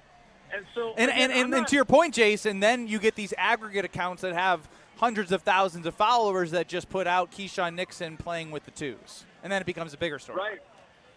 Right. Which you guys don't. I've lost my zeal for social media, and I understand there's value to it, certain things, but a lot of times it creates inaccurate views. And so, to Kyle's point, I think it's important to acknowledge that he has been working at least one series each of the last 2 days with that group, which is definitely not a vote of confidence. At the same time, do I anticipate the Packers starting corners in Minnesota to be Benjamin St. Juice and Brandon Cisse against Jay Jettis and Addison and that crew? No, I don't. But, I would also say that Keisean Nixon, for all his faults, what's that old song, with all your faults, I love you still, he's still their best option, and he's been incredibly durable. Like, he doesn't miss time. That's very true. Like, Carrington Valentine has now been sidelined for almost a week. He's not going to play in the game. And credit, I had a really nice conversation. First time I've talked to him one-on-one. I had a really nice conversation with Brandon Cisse today. And he's an impressive cat, man. Like, he's, I was telling him, that, I've covered the team a long time, and there's been only a handful of guys that I can remember that came in as rookies and, really carried themselves as older than they actually were. Like, Randall Cobb was 20 when he got here, but you never would have known it, right? Greg Jennings, and he recognized, he's like, 18 and 85, like he knew who they were. And I said, and I mean this as a compliment, like, you seem old compared to, he turned 21 on July 2nd. Fresh 21-year-old. But I think it's important, given the situation he's been in, that you have a guy that's capable of being that mature. And, I asked him if he thinks that's helped him. He talked about his dad and what an influence his dad is, because he's worked 2 jobs his whole life, and he's always saying you could be better. Even as good of a day as you have, you'll be better tomorrow. And he really took that to heart. He's got an older brother who's kind of the same way. And so he said even when he talks to his dad after a practice, he's saying it before his dad can even say it. Like, but I got things I got to work on. I wasn't good enough in this or that. And so I just think that that's a great way to start out. And we'll see what ends up happening on September 13th. But I will admit, I went into training camp thinking, can a 20-year-old kid really start on opening day? And now I've come around to the possibility that not only could he start, but maybe he should start. We'll have to wait and see. What about his performance on the field has stood out despite, all the great things of his mindset? Yeah, he's just steady. And obviously you want the splash plays. He had an interception earlier in camp, but St. Juice has had an interception. Jalen Simpson, who nobody really knows who he is, but he's one of the guys that I kind of root for. I really like him as a dude, and he's had a pretty challenging journey to his opportunity. He had a pick 6 today. That's his 3rd interception in camp. So,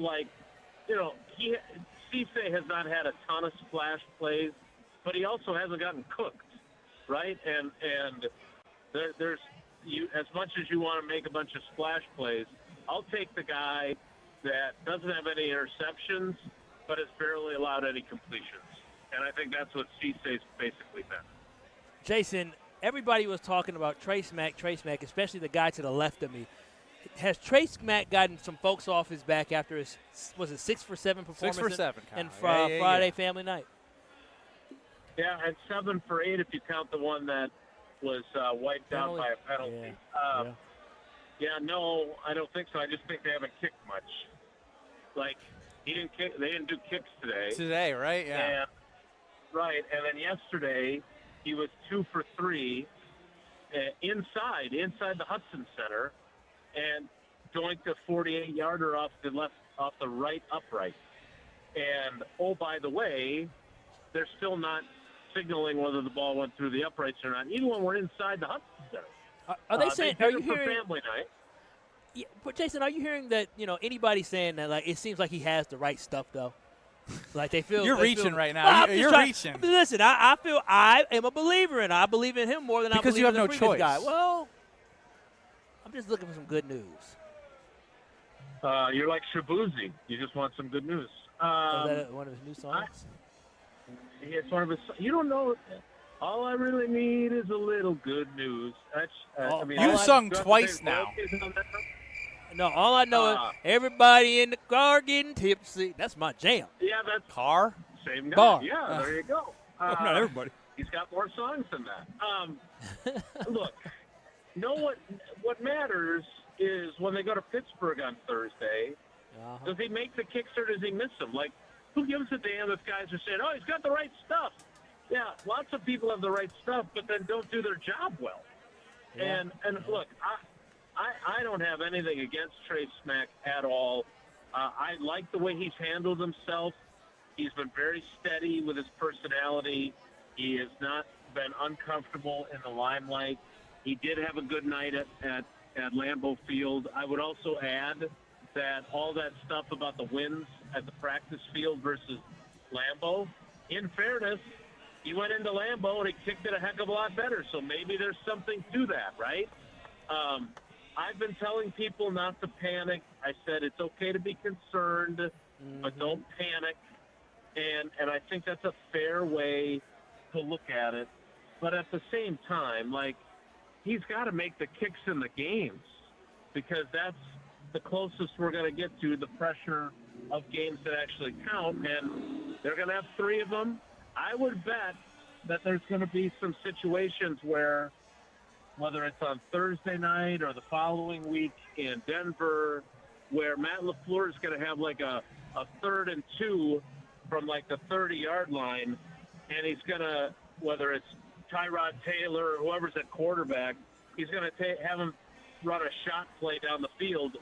So if it's incomplete, they settle for a field goal. Or if it's 4th and 1 from the 28, he's going to choose to kick it instead of going for it because he wants to get as many chances for smack. And I would also add this. I've seen family night where they have the kickers kick like 10 in a row, and that can go sideways in a hurry. I thought the way they went about it for family night was really smart. And in fairness, that's more like what it happens in a game, right? I mean, there's never a game where he kicked 9 straight field goals on 9 straight snaps. So he handled it well, and now we'll see how he handles it moving forward.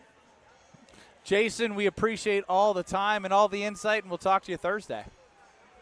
All right, guys, I look forward to it. Take care. Be good. That's Jason Wilde, host of Wilde and Tausch, 9 to noon across these various stations. But I do know this. If Trace Mack is missing kicks, Kyle's going to crawl in his bed under the covers, and it might be comfy, though, at least.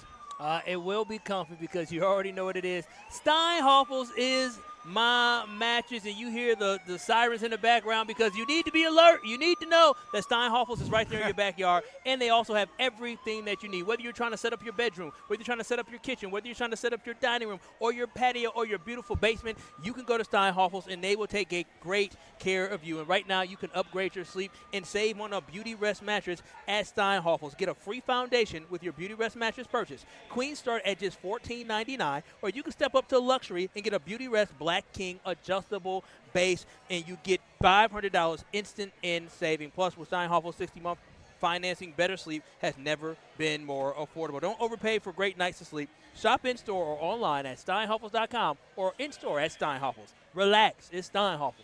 Starting to feel like the mayor of State Fair right now. Yeah, there's a lot of people yelling our names. Ben Brust, Kyle Wallace, live from the Wisconsin State Fair. I got excited about the confidence that Luke Fickell's portraying, but I don't want anyone else to say anything that's going to get me too confident because I'm just not going to believe you. I'll tell you why next. You're experiencing Kyle and Brust Hi, guys. Well, you made my day, I'll tell you. on ESPN Wisconsin and the ESPN Wisconsin app.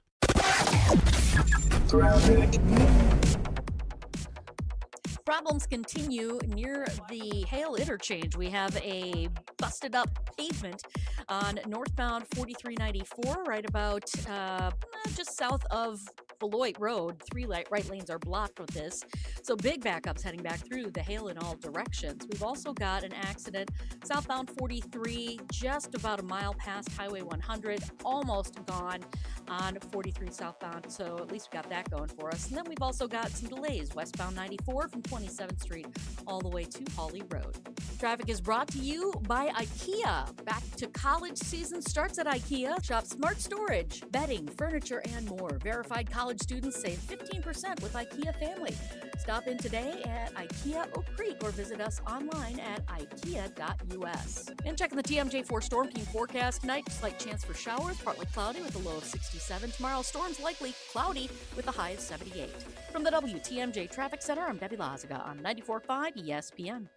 It's ESPN Wisconsin's Jen Latta. I've spent my career around athletes, coaches, and people looking for an edge. That's why I was so impressed when I visited Revival in Brookfield. From kickboxing-inspired fitness, Kaiser cutting-edge performance training, yoga, bar, Pilates, and a suite of recovery experiences that include red light therapy, infrared sauna, cold plunge, and contrast therapy, Revival is redefining fitness and wellness all under one roof. Limited Tier 1 memberships are now available while they last. Schedule a tour today at revivalbrookfield.com.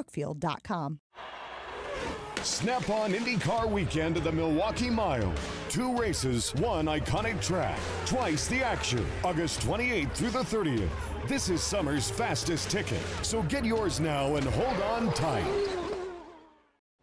The fastest weekend of the summer is almost here. August 28th through the 30th, the stars of the NTT IndyCar Series return to the legendary Milwaukee Mile for the only doubleheader weekend of the season. 3 days of high-speed action, daring passes, driver appearances, family fun, and wheel-to-wheel racing at the world's oldest operating motor speedway. Be there as championship contenders battle it out at Wisconsin State Fair Park. Don't miss the Snap-on IndyCar weekend. Get your tickets today at wistatefair.com. Every tailgate has one. One person who brings the grill. One person with the long games. One who's convinced this is the year. But everyone's favorite, the one who shows up with the carbless. Handcrafted premium cocktails with bold flavors, 0 carbs, 0 sugar, just 100 calories, and gluten-free. No mixers, no mess. Just crack one open and enjoy. This football season, make Carbless the MVP of your cooler. Find your bliss at drinkcarbless.com. Life's better with Drive My Way from American Family Insurance because we know it's more than just a car. It's your escape pod, your adventure mobile, your memory maker. And we help protect the dreams that drive you. Personalize what you pay for auto insurance and you could save between 10 and 35%. American Family Insurance. Get a quote and find an agent at amfam.com. Products, pricing, and availability vary based on the way you purchase insurance and by state. Unsafe driving behaviors may increase your rate. American Family Mutual Insurance Company, SI, and its operating companies, 6000 American Parkway, Madison, Wisconsin. This is Aaron Brown, owner of Siding Unlimited with my brother and business partner, Eric Brown. Siding Unlimited is Milwaukee's choice for siding, windows, roofing, and doors. Siding Unlimited delivers on expectations because our experience, integrity, and craftsmanship come through on every project. For new siding, windows, roofing, and doors, call 262-567-4513 or go to sidingunlimited.com. When your team needs custom gear, don't wing it. Big Frog Custom T-Shirts and More is your local partner for high-quality apparel with hands-on design help and services that actually feel, well, helpful. For your business, teams, or events, Big Frog makes it easy. Visit bigfrog.com/Mequon today. Let the good times roll. Kyle and Brust are back on ESPN Wisconsin and the ESPN Wisconsin app.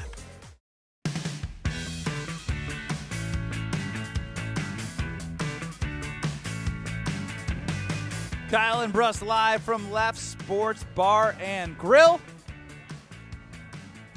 Get into the conversation at 800-990-3776. Carbless lists is more. YouTube at ESPN Milwaukee and at ESPN Madison. I want to take a listen to the new Badgers quarterback, Colton Joseph, talking with the Big Ten Network crew. Oh, Colton. Your fans look forward to from an offense this year? Explosiveness. I think we're going to be explosive. Big plays down the field, big runs, big passes, all of it. And we're going to score a lot of points. Nice. Nice. That's kind of my reaction. Nice. Nice. You know why I say nice? Because this is where I temper back down, Kyle. Cool. What will be sold the first year? The launch, you're gonna score. We got the dairy raid. The dairy raid. We're gonna open it up. We're gonna throw it downfield. We're gonna do this. We're gonna do that. And so when it comes to the Wisconsin Badgers, this is. I know you can change, and change quickly in college football, but they couldn't score last year. Couldn't score is a understatement. How bad was it, Kyle? It was pretty anemic. I mean, overall for the season, the Badgers averaged 12.8 points per game, and only scored 154 points. But it gets worse. When you go into Big Ten to play, the Badgers scored a total of 81 points in Big Ten play last year. 81 points. They were shut out multiple times last season, but 81 points. This is the same organization. This is the same football program that dropped 83 in one game. Just let me put that in perspective. Oh, shoot. The Badgers I almost swore. The Badgers in one game, the Wisconsin Badgers against Indiana years ago had more points in one game against the Indiana Hoosiers than what they had all season in Big Ten The Badgers play. in the Big Ten championship game against 70 Nebraska. Points. They scored 13 points less, and they probably could have running up the score if they wanted to. And so, yes, that just shows you how bad the offense is. So, are they going to score points? Yes, but like you said, when you say score points, are you saying score more points than last year? How many points is a lot of points? Because averaging basically 9 points per game during Big Ten play last year is just atrocious, and that's why the program was so bad. That's why so many people were calling for the job of Luke Fickell last year. But it's a new year. Colton Joseph is a dynamic quarterback. He can throw, but more so than throwing, he could run as well, so he should be able to move the chains, keep drives going. So do I think the Badgers are going to score more this year? Heck yes, I do. Now, is it going to be enough for the Badgers to be really, really good? That's why you play the games on Saturdays, baby, and the first game on a Sunday. Again, I get what Colton Joseph's saying here, right? Like, he's the quarterback. He's gonna say all the things that, he's confident in, and I get that. But as a fan of the program, I just can't get behind him. Oh, why not? I mean, you can only go up from here. Play it again, C-Cat. Play it again. Your fans look forward to from an offense this year? Don't sell me. Explosiveness. Ooh. I think we're going to be explosive. Big plays down the field, big runs, big passes, all of it. And we're going to score a lot of points. Nice. Big runs, big passes, lots of points. The nicest. Nice. Nice. Nice. You guys scored a lot of points. The launch that the Badgers were talking about when Luke Fickell first took over, it was delayed a couple years. You know how a lot of projects get delayed a couple years? The project of the launch got delayed a couple years, but let me tell you, it is heating up. It is back. Is that for us? Oh, okay, you can hand me mine. Hey, thank you. We just got some corn. All right, we got corn on the cob. Who is this from? The Lions Club? Lions Club in New Berlin. Oh, shout out. That's what's up. I'm sure they're doing a lot of great things. Can't eat this on air. No, we cannot. That would be tough. But again, I am actually hopeful that the offense will be much better this year. I do think the Badgers. Stick of corn right now. I do think the Badgers are going to be a better team this year. I don't know if it's going to yield better results in the sense of the team being better, like in a sense of I think he should stay around. But I do believe that Colton Joseph could be good. He can only go up from here. And he's not going to be a one-hit wonder. Hopefully he'll be here more than one season. Or he'll show out and go get paid more because we might not have the money to continue to pay No, we players. got money now. We'll see. I was told we got money now, and We'll I trust see. Sean Eichhorst. We'll see. Well, I don't know if Sean Eichhorst said that. He didn't Homer's say that. been No, preaching it. Homer's been preaching that, but because of Ted Kellner. I'm saying we're getting more money now, period. I trust Sean Eichhorst. Okay, yeah. Well, I'm glad you put out the period there so we know what you're talking about. Yes, sir. Kyle hates the youth. We'll explain how stop next. it. You're surviving Kyle and Brust That's what you're saying. That's what I'm saying? That's 100% what you're saying. Now, I disagree. on ESPN Wisconsin and the ESPN Wisconsin app. Women's college volleyball is back at Fiserv Forum, and ESPN Milwaukee is sending you there. Listen to Jen, Gabe, and Chewy for your chance to win 2 tickets to attend the AVCA First Serve, August 21st through the 24th. Watch Wisconsin Marquette defending national champion Texas A&M, Kentucky, Pittsburgh, Texas, and other powerhouse programs battle it out to open the season. It's 4 days of elite volleyball, electric matchups, and unforgettable action. Listen to Jen, Gabe, and Chewy this week for your chance to win tickets. AVCA First Serve at Fiserv Forum. Win tickets here. Calling all High Life lovers, the Champaign of Beers is making history. They're selecting their very first mayor of the Champaign of Beers region. Share your story, throw your hat in the ring, and show us why you love High Life by visiting the Miller Brewery website. Must be 25 plus to sign up, 21 plus to enjoy. Celebrate responsibly. Hey, it's Kyle Walls for Universal Windows Direct. Can you believe we're already talking about the end of summer? It feels like we were just firing up our grills for Memorial Day. But if replacing your windows has been sitting on your to-do list, now's the time to get it done and cross it off for good. Right now, you can buy 4 windows and get 4 free, and you can also get 48 months of 0% interest financing. Call 414-410-2000 or visit universalwindowsdirect.com to schedule your free estimate today. And like me, you'll be saying, I love my windows. Over 50 years in the making. One incredible auction of Bobby O'Neill's sports memorabilia collection. Have a good night. Saturday, August 15th. Collectible treasures. Kneel before the altar of autograph legends. Items from the iconic motion picture Rudy, including the Wilson football used in the final scene. Touchdown! Dick Butkus 10-karat gold Chicago Bear alumni ring. Unbelievable! MLB Hall of Fame in Cooperstown life-size bronze busts of Ruth, Gehrig, Mantle, Musial, and Jackie Robinson. Jackie Robinson. Priceless. A huge collection of baseball signed by Hall of Fame's best. Ted Williams, Nolan Ryan, Willie Mays. And he makes a miraculous catch. Museum-quality baseball photograph and signed prints from both Conlin and Sarno collections. Giannis Antetokounmpo framed jersey and cased basketball. Over 100 prime lots can be viewed online. Go to DonleyAuctions.com. That's DONLEY auctions.com. And register for the Bobby O'Neill Sports Collection. August 15th. Get them before they're all gone. I'm with Eric, Director of Research for Good Karma Brands. They have business technology from James Imaging Systems, your local business technology partner. Eric, what does partner mean to you? Partner isn't just out for them. The partner cares about how we solve our problems, and it can be a mutually beneficial relationship from there on. And I understand throughout the more than 15-year partnership between Good Karma Brands and James Imaging Systems, you have shared many core values. Absolutely. Work hard, be honest, over-deliver, follow through, listen, teamwork. Eric, summarize your overall business technology partnership with James Imaging Systems for me. Outstanding. As we've grown tremendously, you guys have still been able to meet our needs each step of our growth. That's huge. AI-driven workflow automation, security enhancements, and digital transformation from James Imaging Systems, your local business technology partner. Call 262-781-7700 or visit jamesimaging.com.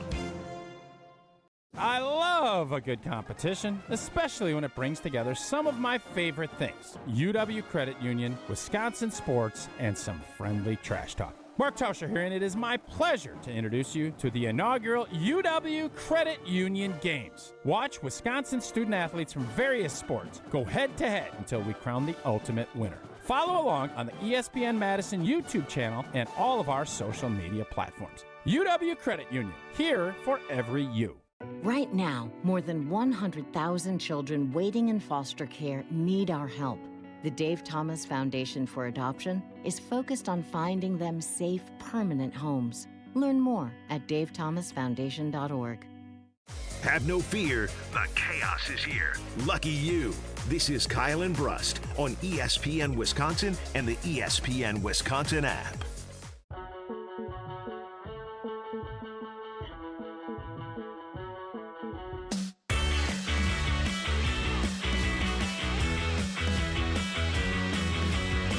Live from Left Sports Bar and Grill at the Wisconsin State Fair. Swing on by for all your entertainment needs.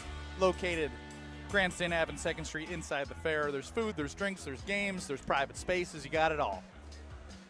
Kyle Wallace, you were being a good Samaritan over the weekend, weren't you? Sure was. I was volunteering at an event this weekend with my baby. What happened? Well, it was a nice community event, community resource fair down on the south side, and we were giving away backpacks and many other great goodies. And, any kid that came to the table, we were providing them with backpacks, right? Okay. It came to the fair, going back to school. Were you providing the backpacks? I was in charge of did I provide them for the event? Well, I know you didn't provide anything. You were in charge of distribution. My time. I was in charge of the distribution of backpacks. And so when kids came to the table with their families, I said, oh, look at the cute little babies. How many backpacks y'all need? You need 3. Here you go. 1, 2, 3. I see the kids. Anytime kids came to the table, I gave them a backpack. So there was this kid that came with his sister and another one of their siblings, and they asked for 3 backpacks. I said, yeah, make sure y'all sign in. Here go y'all backpacks. Y'all have a good day at school. I'm minding my business. The kid comes back and says, hey, I didn't get a backpack for my brother. I said, where's your brother at? I can give him a backpack. He said, oh, he's at home. I said, we can only give backpacks out to kids that are here because we have a limited number of backpacks. But he said, while supplies last. Yeah, it's a disclaimer in many things. He said, but my brother's at home. I said, well, again, this is for people here. Bring your brother here. And he said, okay. And he walked away. And then all of a sudden, I'm talking to other kids, getting people backpacks, paying attention to other stuff going on. And all of a sudden, out to my purview, I see a little kid come and go. And I look, I said, hey, bring that backpack back. I said, what are you doing? And I see the little girl who was running towards her brother who I just sent away. And I said, I told your brother that your sibling got to be here to get a backpack. And so she put the backpack down. And so then I thought it was over. But then what happens? Here comes the little teenager. He said, I need a backpack. I said, no, you're not getting a backpack. I already gave you a backpack. He said, that wasn't for me. That was for my other family. If you didn't give me a backpack. I said, yes, I did. You're not getting a backpack. He said, well, I should be getting a backpack because I'm here. I said, no. I said, you just sent your sister over here to try to get a backpack, and you got to learn a lesson. In life, when you try to take stuff, you don't get rewarded. And so you will not be getting rewarded with a backpack. Oh, Kyle, come on. Give the kid a backpack. He said, so you're not going to give me a backpack? I said, no.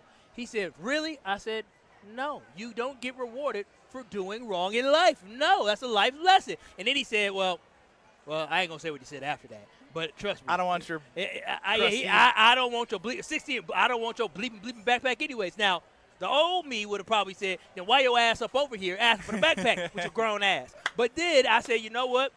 I'm not finna argue with a 16-year-old. I'm gonna let you walk away. I stood my ground. I said no. Life lesson. Life lesson. No, so you kept saying life lesson to him as he walked away. Life lesson. And you're doing this in front of other families? And people, they should be applauding me for teaching that young man life lesson. He gonna have to learn. Did anybody come for a backpack ever again after they saw this man yelling? Many people came for backpacks because they respected the rules of the law. I should be getting applauded for helping the future of America understand that if somebody tells you the rules and you break the rules, he lucky the police didn't come. That's what he lucky. Stop it. I saw the police horse was there. I should have said, police, police. Okay, you're a snitch now? Now I don't know 16-year-old. Now the little girl. The little girl was fine. But he sent his little sister over there trying to take a backpack, to steal a backpack, not ask for one. Steal. I said, you tried to see Did baby girl volunteer? She was sitting right next to me. She hit my leg. Kyle.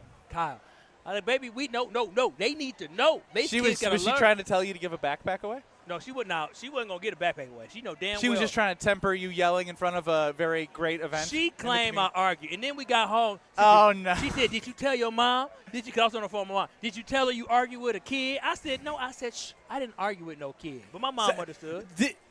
Seacat, does it sound like you argued with a kid? Oh, yeah. It's a back and forth. They got stupid with one another. No. I was telling the kid. Life lessons. Life lessons. I should be getting praised right now for being a great mentor. I told a kid, instead of giving these kids why wouldn't you say, like, hey, like, FaceTime your brother. If he picks up and I see him, like, I'll get you. You know what I mean? Like, it's about, like, give it to the kids. Why do you have to – you went on a power trip over backpacks for the community. Rules are rules. And if I give one backpack to somebody who's not here, nobody's it's a slippery. Oh, let me tell you. So I'm sitting here working the table. You went on a power trip. The way you're standing up right now, they're chest out over backpacks for the community. Some woman came up and said, my grandson, he's not here. Can I get a backpack for him? I said, ma'am, we have limited supply, so I can't do it. And she said, oh. And so then another woman came. She signed up. She said, should I put my son's name down here? And this was for the food. And we said, yeah. So then the other lady said, wait a minute. I just want to ask you something. Her son wasn't here, but you allowed for them to do that. I said, whoa, they didn't ask for a backpack, ma'am. These backpacks were hot commodities, man. They were hot. I had to shoo a lot of people away. You felt you were in control, and it was Kyle's ship. No, I wanted to make sure that the kids that came out to the community event at the park, that they were going to get a backpack, because eventually what happened? People came up. Did Kyle do the right thing, 800-990-3776? Should he have given the kid a backpack for his brother? Or should he have stood by the rules of engagement in a community event giving out backpacks? You asked the wrong question. Should we be praising Kyle as much as it's been not praising Kyle as much as he should for doing the right thing? 800-990-3776. That's what it should be. Y'all should be thanking me. Y'all complain about these kids all the time. See, y'all afraid to talk to them like I do. I keep it 100 with these kids. I got a text that says, Kyle did the right thing. Good on you, Kyle. Bump them kids as well on the car. Bump them kids. Look, but can you imagine bump them kids? Now here's the thing. Because you know me, I can spaz out a little bit. When that little girl came to try to grab the bag, she ran so quick. She grabbed it, tried to run. I said, hey, and I got it, and I saw where she was. You grabbed the bag? No, she put it back, and I yelled at her. She put it back. And I thought you were arguing, and you're yelling at little children. I said, hey, come here. And I could tell where she was running because I saw her brother with his little hands on his hips just looking and waiting. And I said, oh, I see him. I said, I told your brother that you couldn't get a backpack. Did she start crying? No, she didn't. No, she was a G. I ain't going to lie to you. She wasn't fazed at all. She thought she was going to get away with it, but not under my watch. So, yeah, I'm big on teaching life lessons to kids. I'd be damned if I tell you can't do something and you come back and try to do it. You sent your little sister to steal a backpack? I know damn well they didn't have a brother at home. Ben is too naive. Hell yeah. Probably true. There was some good stuff in that bag. Them bags just didn't have chimes in. Kyle's 100% right and deserves a medal. Here's your medal. A high five. Good job, Kyle. I take it. I did the right thing. We got to teach these kids young. And I love when these come in. For once, I agree with Kyle. because our church has a backpack giveaway, and people will always try and get extras when their kids are not there. Kyle, you did the right thing, minus the arguing back and forth. Well, here's the thing. So you don't agree with him completely. You got to let the kid know. You can't just tell him no without telling him why. Praise Kyle on the Carvas Talking text line. You got to tell him. You got to tell James him. before, praise, he did the right thing. Praise me. Praise me. Praise Kyle. Uplift me. Uplift me. I did the right Won't thing. he do it? I sure did. I sure told that kid, this is a life lesson. You don't get rewarded for not doing the right thing. If you're on the line and want to praise Kyle, you can stay there because it's only going to be 2 short minutes that we're back. Hopefully ain't nobody daddy calling. Oh, you're scared? Scared of the daddy of the kids? Real tough, aren't you, behind this microphone? I was prepared for a fight just in case. They said, I'm going to tell my daddy. We're back in 2 minutes with the Good Samaritan of the Year, Kyle Walls.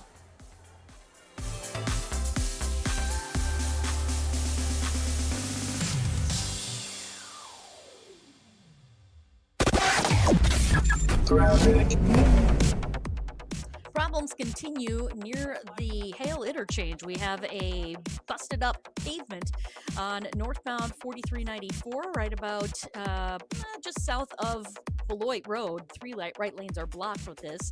So big backups heading back through the Hale in all directions. We've also got an accident southbound 43, just about a mile past Highway 100, almost gone on 43 southbound. So at least we got that going for us. And then we've also got some delays westbound 94 from 27th Street all the way to Hawley Road. Traffic is brought to you by IKEA. Back to college season starts at IKEA. Shop smart storage, bedding, furniture, and more. Verified college students save 15% with IKEA Family. Stop in today at IKEA Oak Creek or visit us online at ikea.us. And checking the TMJ4 Storm Team forecast tonight, slight chance for showers, partly cloudy with a low of 67. Tomorrow, storms likely cloudy with a high of 78. From the WTMJ Traffic Center, I'm Debbie Lazaga on 94.5 ESPN. With 18 unforgettable holes on 250 acres of natural private land, the Bog provides the ultimate golf experience. After your round, stop in the clubhouse for food and drinks. Call 262-284-7075 or visit golfthebog.com. Looking for a meaningful way for your business to make an impact? Join La Causa on Thursday, September 17th for the 2026 Guarding Dreams Gala at the Pfister Hotel. This inspiring evening brings together Milwaukee's business and community leaders to support La Causa's Crisis Nursery and Respite Center, helping provide safety, care, and hope for children and families facing crisis. Purchase tickets, explore sponsorship opportunities, donate an auction item, or learn more at lacausa.org/gala. Station updates, show clips, and your place to interact with us every single day just by scrolling through your feed. Follow along on Twitter, Facebook, and Instagram at ESPN Milwaukee. Hey, it's Rich Eisen. Tune into the Rich Eisen Show weekdays from 12 to 2 right here on 94.5 ESPN, WKTI, and WKTI HD Milwaukee. A locally owned Good Karma brand station. Broadcasting live from the Gruber Law Office's One Call That's All studio at the Avenue in downtown Milwaukee. This is Kyle and Brust on 94.5 ESPN, the ESPN Wisconsin app, and ESPN Milwaukee on YouTube. The 414 Hour is brought to you by Siding Unlimited, the 5-time winner of the National Pella Platinum Premium Certified Contractor of the Year. Looking for new windows and doors? Visit them at sidingunlimited.com.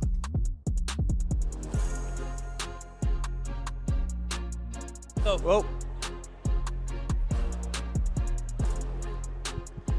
It's the 414 Hour at 4 on KMB. Live from the Wisconsin State Fair at Left Sports Bar and Grill. Food is great, drinks are great, the games are great, chance to win Brewers tickets. You got it all here at the corner of Grandstand Ave and 2nd Street inside the Wisconsin State Fair. He is Kyle Wallace. I'm Ben Brust. Before we went to break, we just discussed how Kyle is a hero and deserves a medal. All right, okay. Well, no, that's what people are praising Kyle. Hero Thank you very much from the great thank service you, at Lefts, as we just talked about how amazing the candy bacon cheese curds are. Jimmy brought changa.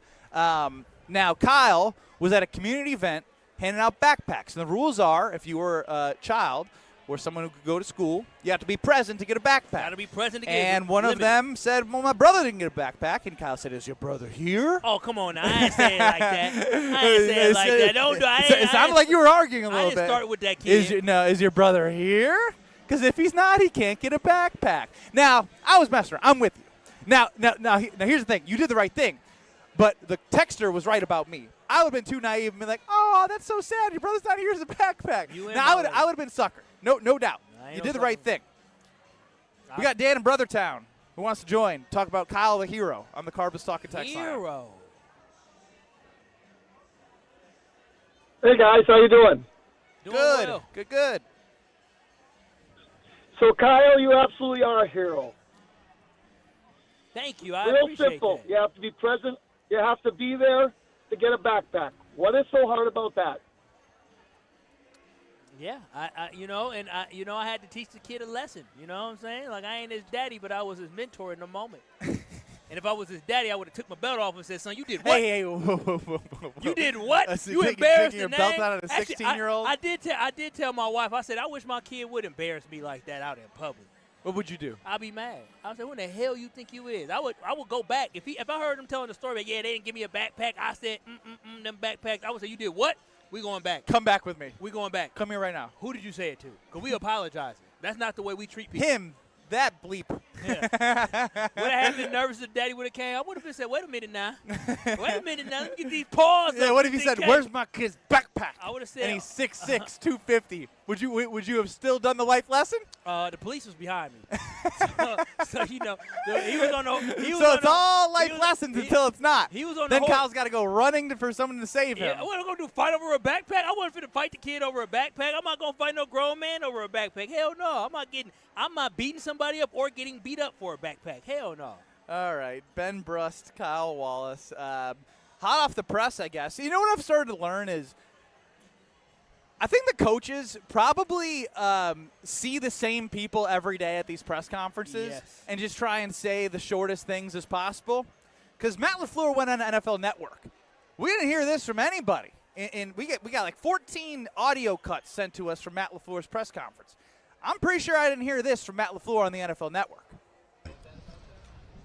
He's got to be the best I've been around in terms of protections and adjustments, and rarely does he get out schemed. Wow. It's pretty remarkable, and that was all foreign to him coming into the league. Yep. And I think having the opportunity to sit back and learn from Aaron and watch him do it at the level he did it, I think was invaluable for him. Best.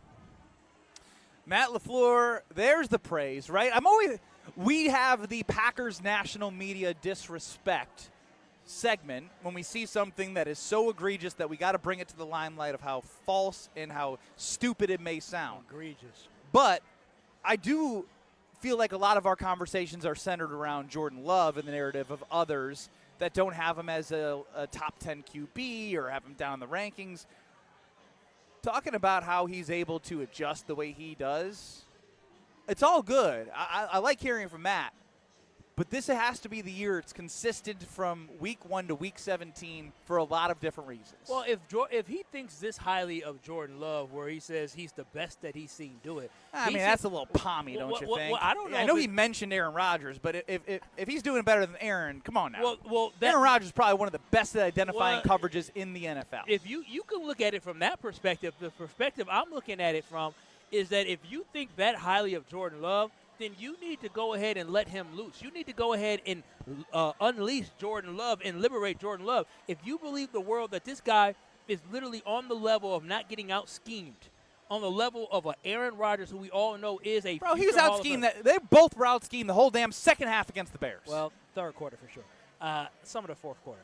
But you see what I'm saying? That's why I'm you're like, not buying it, but I'm just. I know. I'm just saying. I like hearing it, but like, I know it's the off season. Maybe he got better. I don't know. Like, what matters is what you do week 1 through week 17. And then if you're blessed with a playoff opportunity, you got to take advantage of it. They were telling me he never gets out schemed. Bro, they were sending guys left and right, and they didn't come up with a good. Those two together didn't come up with a good enough protection plan, or getting quick passes out, or out scheming the scheme that the Bears were pinning their ears back with in that second half. You're going to have to put seven inside, I guess, because at that point you're talking about just quick passes to the playmakers. We saw it work with Matthew. What about a quick slant? What about like those things that get him out of the ball, get the ball out of his hands? I get it, but again, you can look at it from the perspective of I don't believe what he's saying, and I'm going to look at it from perspective of if you believe this much in Jordan Love, why is it that you haven't unleashed Jordan Love and given him the ability to be able to ball out? That's what I'm thinking about, is that if you think he is that good, then you need to go ahead and give the keys to him, because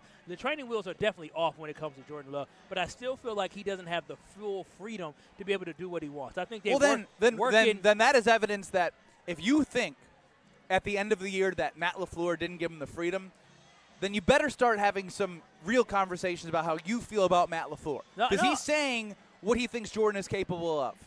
And Jordan is going to do or not do based off what Matt LaFleur gives him the opportunity. Yeah, no, that again, if you believe this, then that's why I think there should be more. But I actually believe what he's saying with the development of Jordan Love, because Jordan continues to get better year in and year out. And so I do believe that I don't think he's the best. I don't think he's the best to ever do it.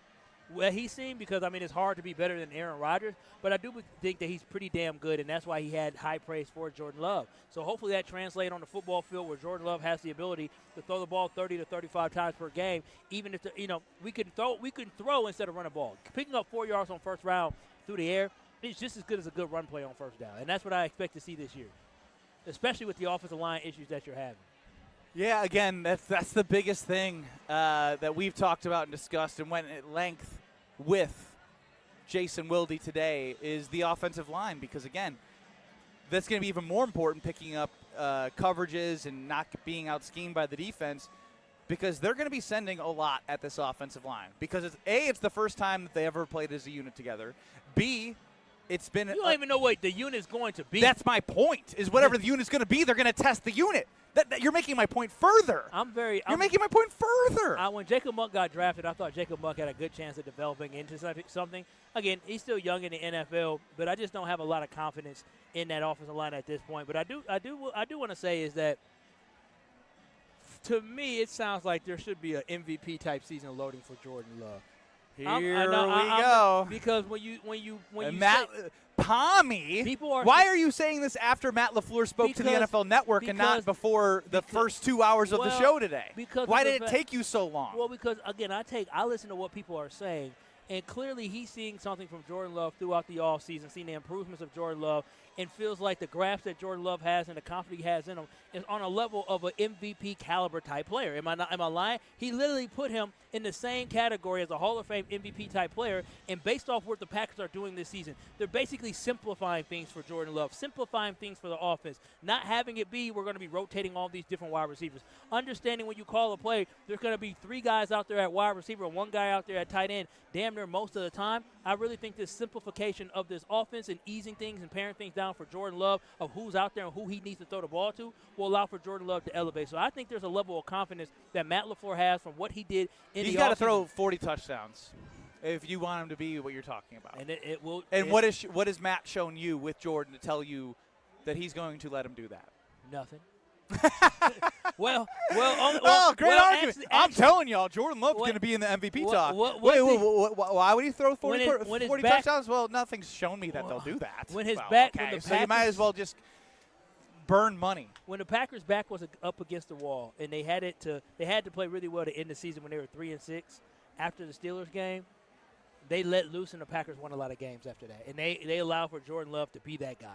And I feel like that hopefully is going to be the mentality that they have, is winning and losing with the arm of Jordan Love this year.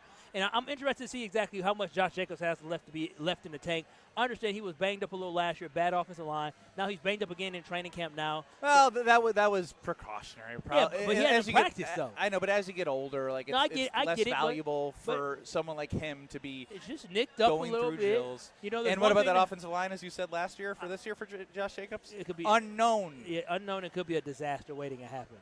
Could be an absolute disaster waiting to happen. But I do believe that there's maybe a vibe and a feeling in the city that they feel very confident that an MVP season might be loaded. Micah Parsons. Let's make this the NFL Network tell all. Oh, she's flying in that scooter, man. Oh, wow. Yeah, see, I'm telling you, there was one person flying. And then they going slow, yeah. You know, like. Damn, Scooter Century. 1, 2, 3, 4. Nothing to my right. Nope. Deep. But I had to reach for that. This lady in the scooter don't know what she's doing. That's what I'm saying. It's dangerous out here. Oh, maybe she's with that man. You can't be with nobody in no damn scooter. You just got to get a scooter, too? No. Ooh, you know what I haven't seen? We saw a scooter on a lazy boy chair. Which, by the way, kind of heady play. No, I get if you're gonna be in a situation where you gotta be in a scooter. He was younger, so probably got some ailment going on. Might as well be comfy. Be comfy and cool with it. A little bit hot to be on that type of material. I was thinking that, but that I'm sure he's comfy. I'm sure he was comfortable. I'm mad at the man. You know what I haven't seen yet is I want to see a double scooter. What does that mean? I don't know. I've never seen it. Like front and back? No, front and back, side to side. You know, like they're just on a tandem. Side to side is taking way too much space. Oh, yeah, tandem would work too. Like a tandem bike, tandem scooter. Man. You just said he was walking in front. They might as well just get a double scooter and sit down and enjoy the ride. That's very true. If you trust the driver. Very inclusive of you, Ben Brust. What a good inclusive thought. You know me. Super inclusive. Always. I can't do it right now because there's too much. Super inclusive my ass. I was wondering if you can let that slide. Yeah, hell no. Ben Brust, Kyle Wallace, live from Left's Sports Bar and Grill at the Wisconsin State Fair. We have Micah Parsons from the NFL Network. And, again, I don't know what it is. Once you get on these big networks, you start saying stuff. So we're going to hear from Micah Parsons. But first, I'm going to tell you about Grimal & Associates because they protect what matters most. Their coverage is tailored exactly to you. I switched over my home and auto for our family to Grimal & Associates because of the relationship that I formed with their team, specifically Mandy, and then I met everyone else. They were perfect with their follow-up communication. If I need anything, they have it. Now I have everything on the app. With the American Family Insurance Back Service, expert guidance, and they've been in the greater Milwaukee area for over 30 years, they're building those relationships to provide you peace of mind. Contact Grimal & Associates today at teamgrimal.com. That's team, GRAMOLL.com. Micah Parsons. Did he say something as well? He sure did on the NFL Network. Oh. It's about the pass rush. Come on, Green and Gold Goggles, get excited. I think I am, boy. You already know how I feel about them. Next. Micah. You're dealing with Kyle and Brust. I was in New Orleans telling stories. You in the middle of a quiz. On ESPN Wisconsin and the ESPN Wisconsin app. We have some problems on westbound 94. It is a solid ride from the Zoo Interchange all the way to Moreland Road, where there is an accident that is blocking the left lane. So careful with that. Eastbound, slowing down, take a look. Got backups from Highway 164 all the way to that point. Northbound on 894, pavement buckling. Just before you get to Beloit Road, northbound 894. That is backing things up in all directions through the Hale Interchange. Only three lanes are blocked. Only one lane is available to use at this point. Other than that, we've got our usual backups. Westbound 94, 27th Street to Hawley Road, eastbound from Mitchell Boulevard to 35th. Traffic is brought to you by Sewer Ninjas. Just like we help you avoid traffic backups, Sewer Ninjas helps homeowners avoid sewer backups with camera inspections, drain cleaning, and trenchless repairs. Learn more at sewerninjas.com. And check the TMJ4 Storm King forecast. Tonight, slight chance for a shower, partly cloudy with a low of 67. Tomorrow, storms likely, cloudy otherwise, a high of 78. From the WTMJ Traffic Center, I'm Debbie Lazaga on 94.5 ESPN. Summer's biggest tradition is back. The Wisconsin State Fair returns August 6th through the 16th with 11 days of family fun. Enjoy legendary cream puffs, can't miss fair foods, live music, thrilling rides in Spin City, amazing animal exhibits, shopping, and entertainment around every corner. Whether you're craving a classic corn dog or this year's newest food creations, there's something for everyone. Get your tickets today and start planning your visit at wistatefair.com. We'll see you at the Wisconsin State Fair. Meet Jim and Rita. We went on a motorcycle trip. But somewhere in Wyoming, Jim and Rita were in a serious accident. They blocked off the interstate and everything and took us to the hospital. Sometime later, Rita made a discovery. She had noticed that the bracelet was gone. And I asked the trooper, is there a chance we can go out there and see if it's still there? And amazingly, he found a couple of pieces It was only 2 tiny links of the bracelet. Jim was determined to buy Rita another bracelet from Kessler's. And I had my checkbook in my hand. But when he arrived there, And I said, okay, how much? And she says, that's part of our warranty. Jim and Rita discovered the Kessler's miraculous no small print warranty. It's just amazing that you guys do this. And it's true. If you bought it at Kessler's, it's guaranteed. It's just that simple. It surely is miraculous. Read the Kessler's miraculous no small print warranty yourself at Kessler'sDiamonds.com. Every tailgate has one. One person who brings the grill, one person with the lawn games, one who's convinced this is the year. But everyone's favorite, the one who shows up with the carbless. Handcrafted premium cocktails with bold flavors, 0 carbs, 0 sugar, just 100 calories, and gluten-free. No mixers, no mess. Just crack one open and enjoy. This football season, make Carbless the MVP of your cooler. Find your bliss at drinkcarbless.com. Kevin Moret for Mentality. For our guys wanting to lean up and preserve their muscle mass, nothing is more powerful than combining testosterone therapy with GLP-1s. The TRT builds muscle and fuels metabolism, while GLP-1s target fat stores of the body. Clients currently combining these 2 revolutionary treatments look better than they have in years. This treatment isn't for everyone, only the guys that want next-level results. Start today at lowtusa.com. That's lowtusa.com. My house has a new glow. I love my windows. Universal Windows Direct. Hey, it's Kyle Wallace. Right now, buy 4 windows, get 4 free in 48 months with 0% interest, same as cash. Restrictions apply. Call 414-410-2000. And like me, you'll be saying, I love my windows. I love my windows. They've got that brand new home effect. Universal Windows Direct. Watch your step. You're with Kyle and Brust on ESPN Wisconsin and the ESPN Wisconsin app.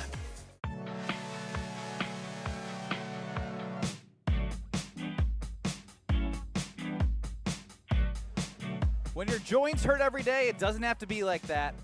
If you've been told you need surgery, do your homework, because if a joint is replaced, you can't go back from that. And before you schedule surgery, consider getting a second opinion from QC Kinetics, because you might be dealing with pain from bone-on-bone arthritis, a torn meniscus, or years of that wear and tear.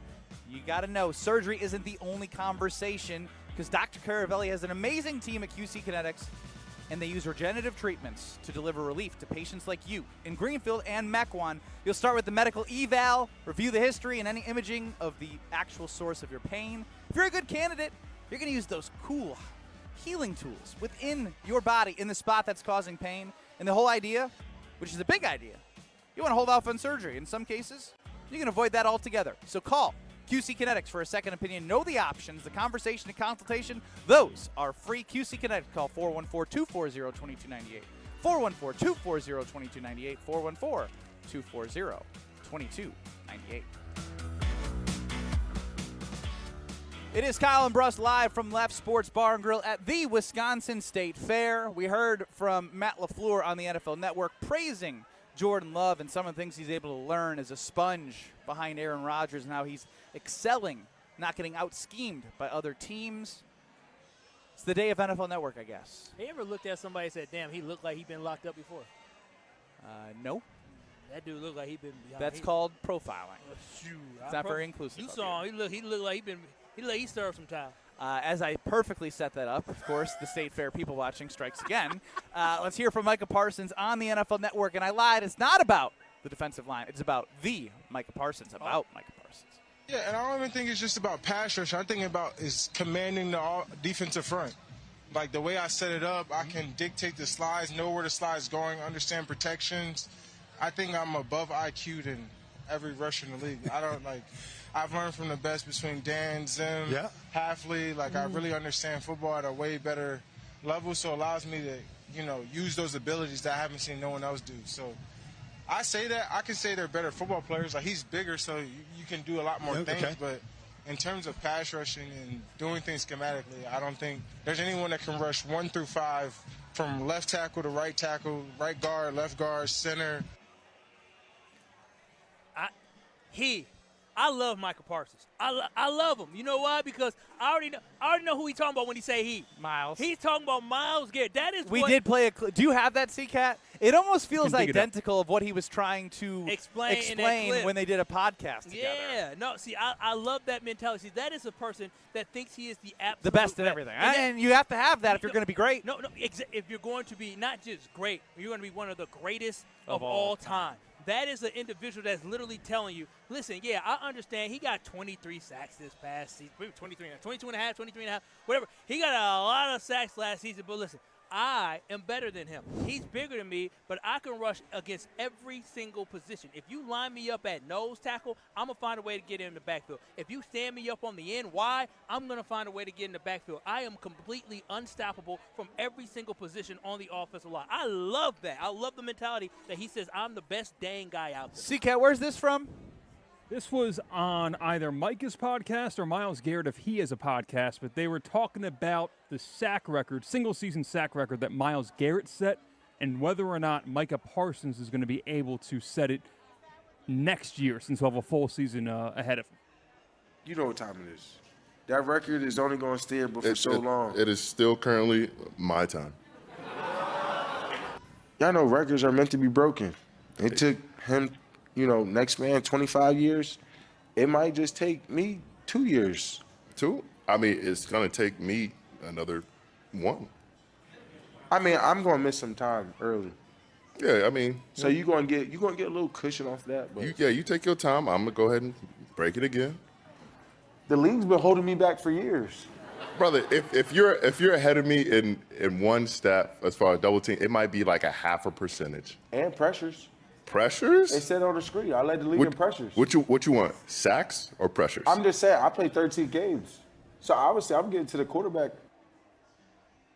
He don't stop at nothing. He's sitting next to the all-time sack leader in NFL history, and he's just like, I don't care.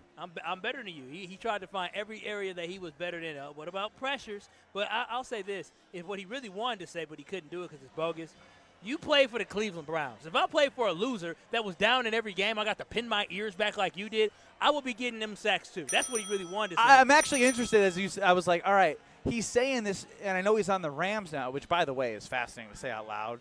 Yeah, it is. Considering how Seattle and the Rams were kind of like, Close, the best of the NFC. And the Rams want to win a Super Bowl. Yeah. They're not trying to win a Super Bowl. They're saying we want to win. And again, like in that situation, I don't think – it'd be interesting to your point, not being on the Cleveland Browns, how many sacks he will get. You just won't. You're going to play better competition too.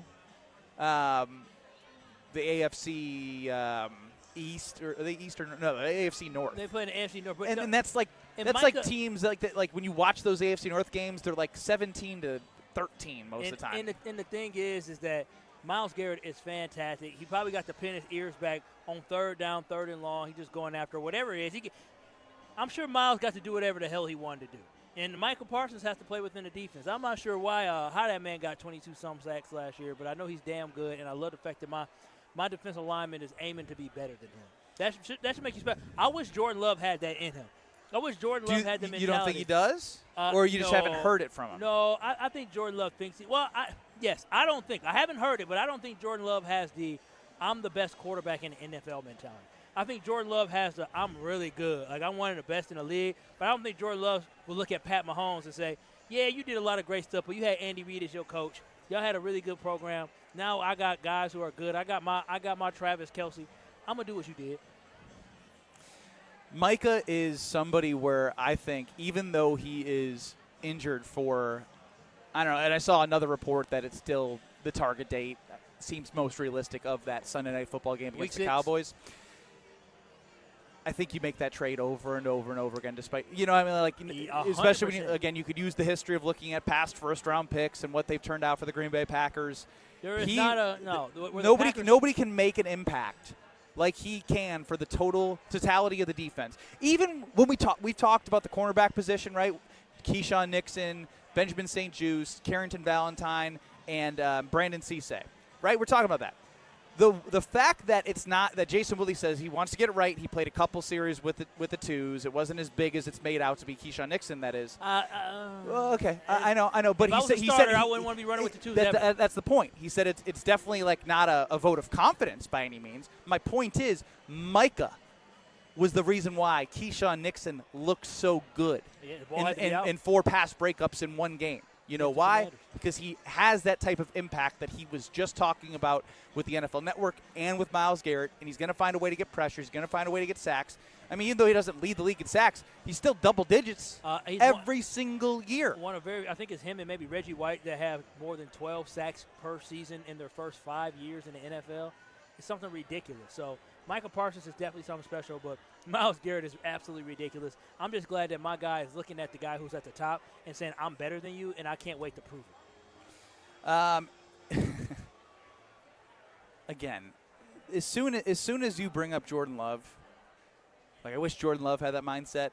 The Cardinals Talking text line lights up and just like with the haters. He just doesn't have the killer instinct. He doesn't have that. He doesn't have He's this. a silent killer, but he ain't like a cocky dude. Like Aaron Rodgers thought he was. Do you think that's what's holding him back? I know you can't change a personality. You can't change a personality. I don't think Jordan Love will ever be the great. Like he's not aiming to be the greatest player in the NFL. And I'm so used to having guys like Brett Favre and Aaron Rodgers who legitimately thought they were the best quarterbacks in the NFL. And I understand how good the quarterbacks at the top are, but when Brett Favre came into the league, there were some damn good ones. Dan Marino, he was already in the league. John Elway was already in the league. Jim Kelly, already in the league. There were some really good quarterbacks already in the NFL, and Brett Favre said, watch this. Aaron Rodgers, same thing. He got in the league. Peyton Manning was already there. Drew Brees, I believe, was already there.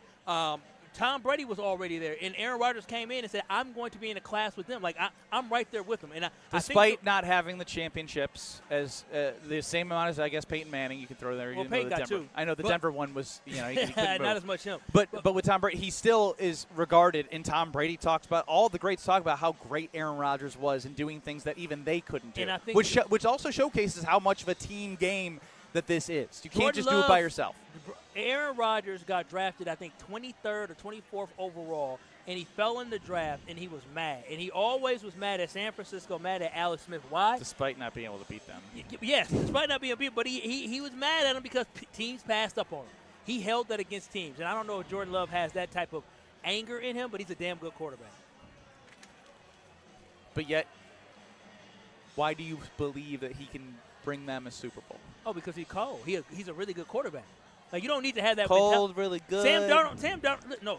But again, the team and the defense were different than what the Packers have. We're talking about. I understand. We're talking about not having Micah. What does the defensive line look like? We're talking about Keisean Nixon, who was the #1 corner, getting time with the twos. Like that. That's not going on for Super Bowl caliber teams. Ben, I understand I'm a Packer backer and I have a bias.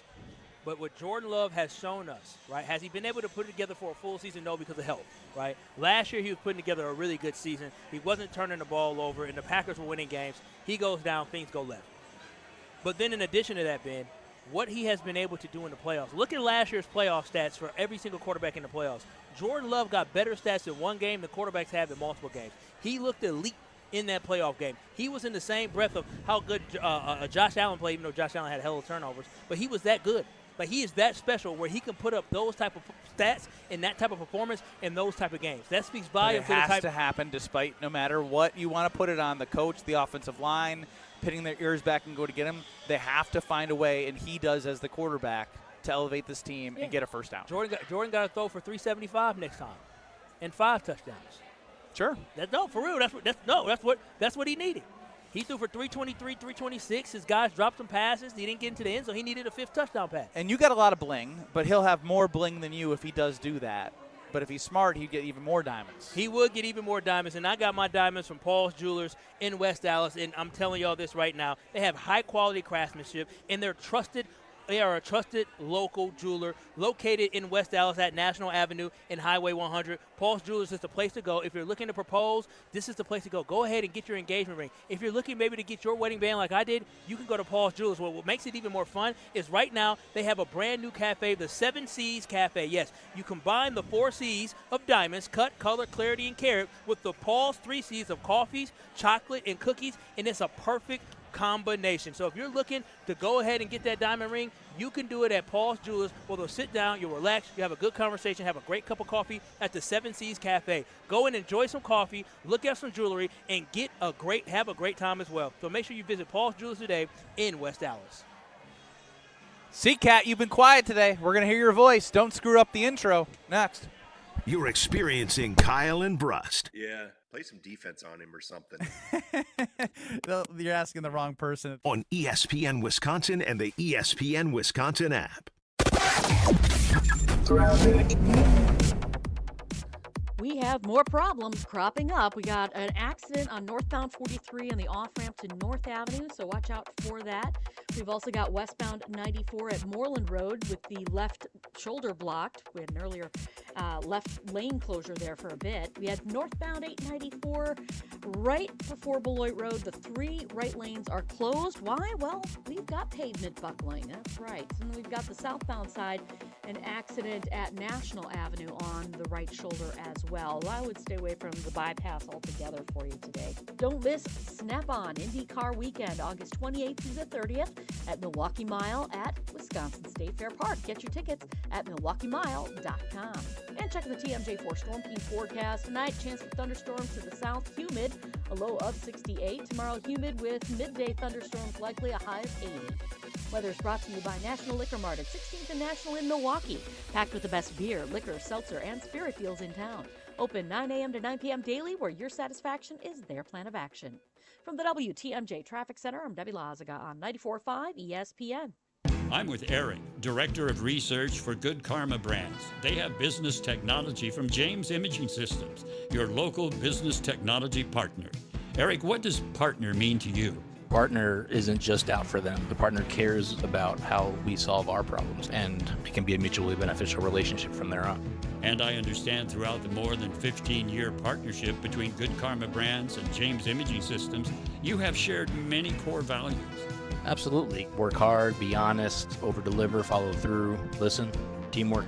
Eric, summarize your overall business technology partnership with James Imaging Systems for me.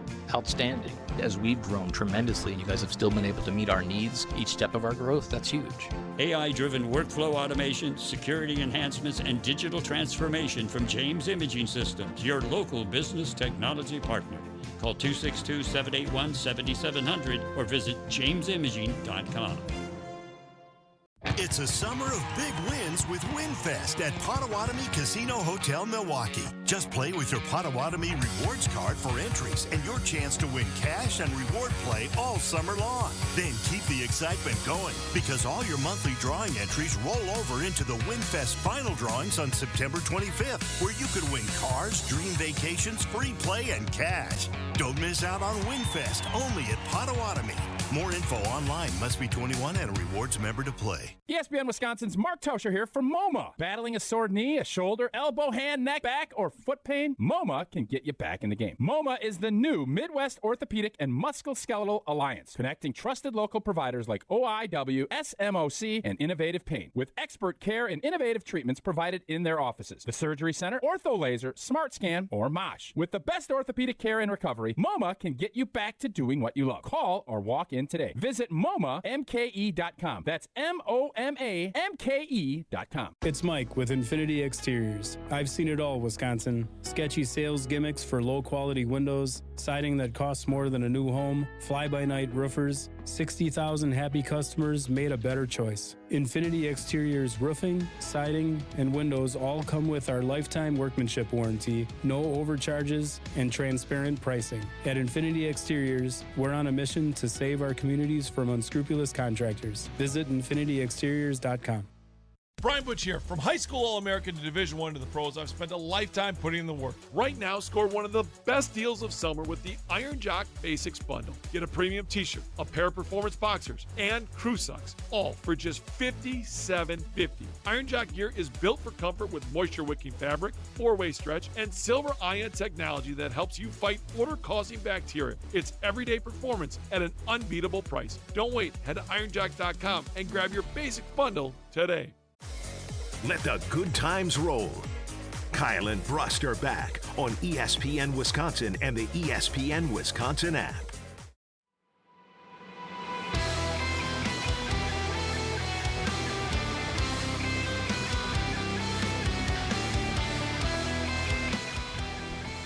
Can you believe we're already talking about the end of the summer? I know, it sucks, but if you've been pushing off and holding off on getting your windows updated, don't worry about that because Universal Windows is good all times of the year.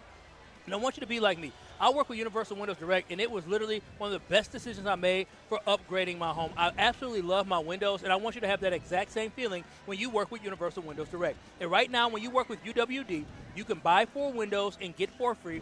Plus, you'll get 48 months of 0% interest financing as well. So make sure you call my friends at Universal Windows Direct at 414-410-2000. That's 414-410-2000, or simply just go to universalwindowsdirect.com to schedule your free in-home estimate today. And like me, you'll be saying, I love my windows. Kyle and Brust live from the Wisconsin State Fair. We're hanging out the best place at the fair, which is Left Sports Bar and Grill. Swing on by. It's been fun chatting with everybody who's interacted with us. Let's hit it now with our guy C-Cat, Catastrophic. Barely keeping Kyle and Brust on the air. You decided to marry her. You decided to put the baby inside of her. I love the NFL. And somehow still finding time to judge the world around him. You poked the bear. I'll do you one better. With C-Cat, this is Catastrophic. Kyle, what's happening? What up, C-Cat? Ben, long time no talk. How are you? I'm a simple man. I enjoy FCC mess-ups by very important, intelligent, stand-up people when I watch TV. And while scrolling my phone over the weekend, I came across 2 very funny missteps, misspeaks. The first came on QVC. Yes, your grandma's or your mom's favorite daytime TV watch, where this one lady was trying to explain that her hair kind of looks like a blowout, except she may not have said it. Wave pattern. Again, it looks like you went and got a blow at your a blowout at your salon. Oh my God. And it looks beautiful.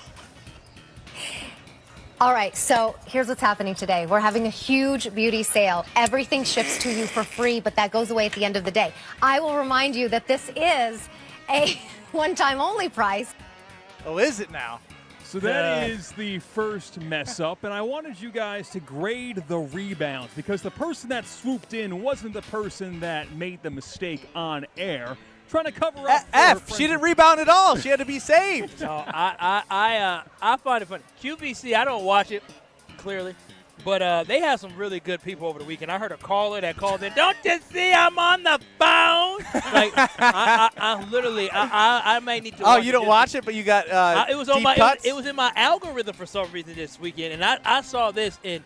Boy, that was hilarious. But QVC's one of those channels where he's like, you can do that stupid nonsense and you're fine because people will just be entertained by watching that. And that was quite the mess up. I wonder what was on her mind. I'm not touching this one. Not touching it. I'm glad he bleeped it out. I said F. She didn't rebound, but I ain't touching anything more.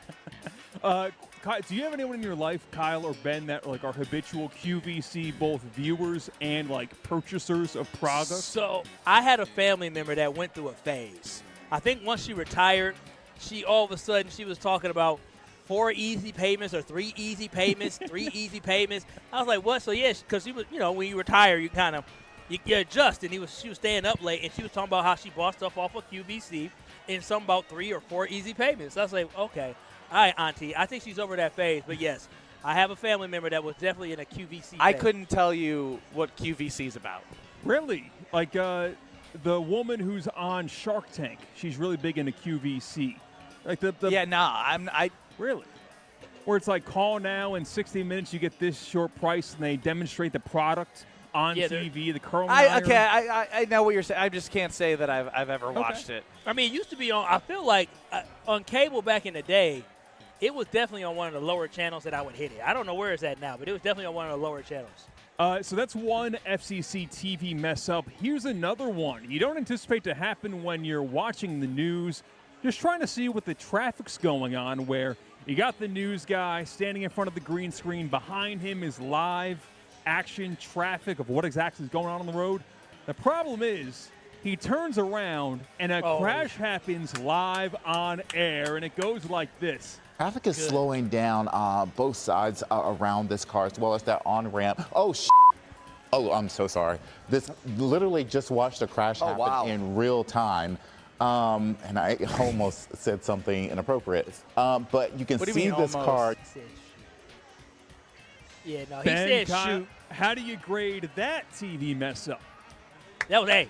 I saw the video. Said the same thing? And listen. Yeah, if imagine us standing here, and all of a sudden we see two scooters crash, we would stop. Oh snap! Like he, say, "Oh snap!" He was looking at the screen and he saw a car accident happen live on TV on the screen. So I give it to him. He did a good job. He said, "Oh, what? We just saw an accident. I'm sorry." I just saw an accident here. Yeah, that one's relatable. The other one is just like what's on your mind, like what's going through your mind to say what you said. For ready to go home. This one, I think everyone reacts the same way. So you 100% get a pass. Okay. Even the FCC would be like, oh, bleep. Yeah, if they saw it live too, all the people that do all the fines for that would probably say the same thing if they were that person. Yeah.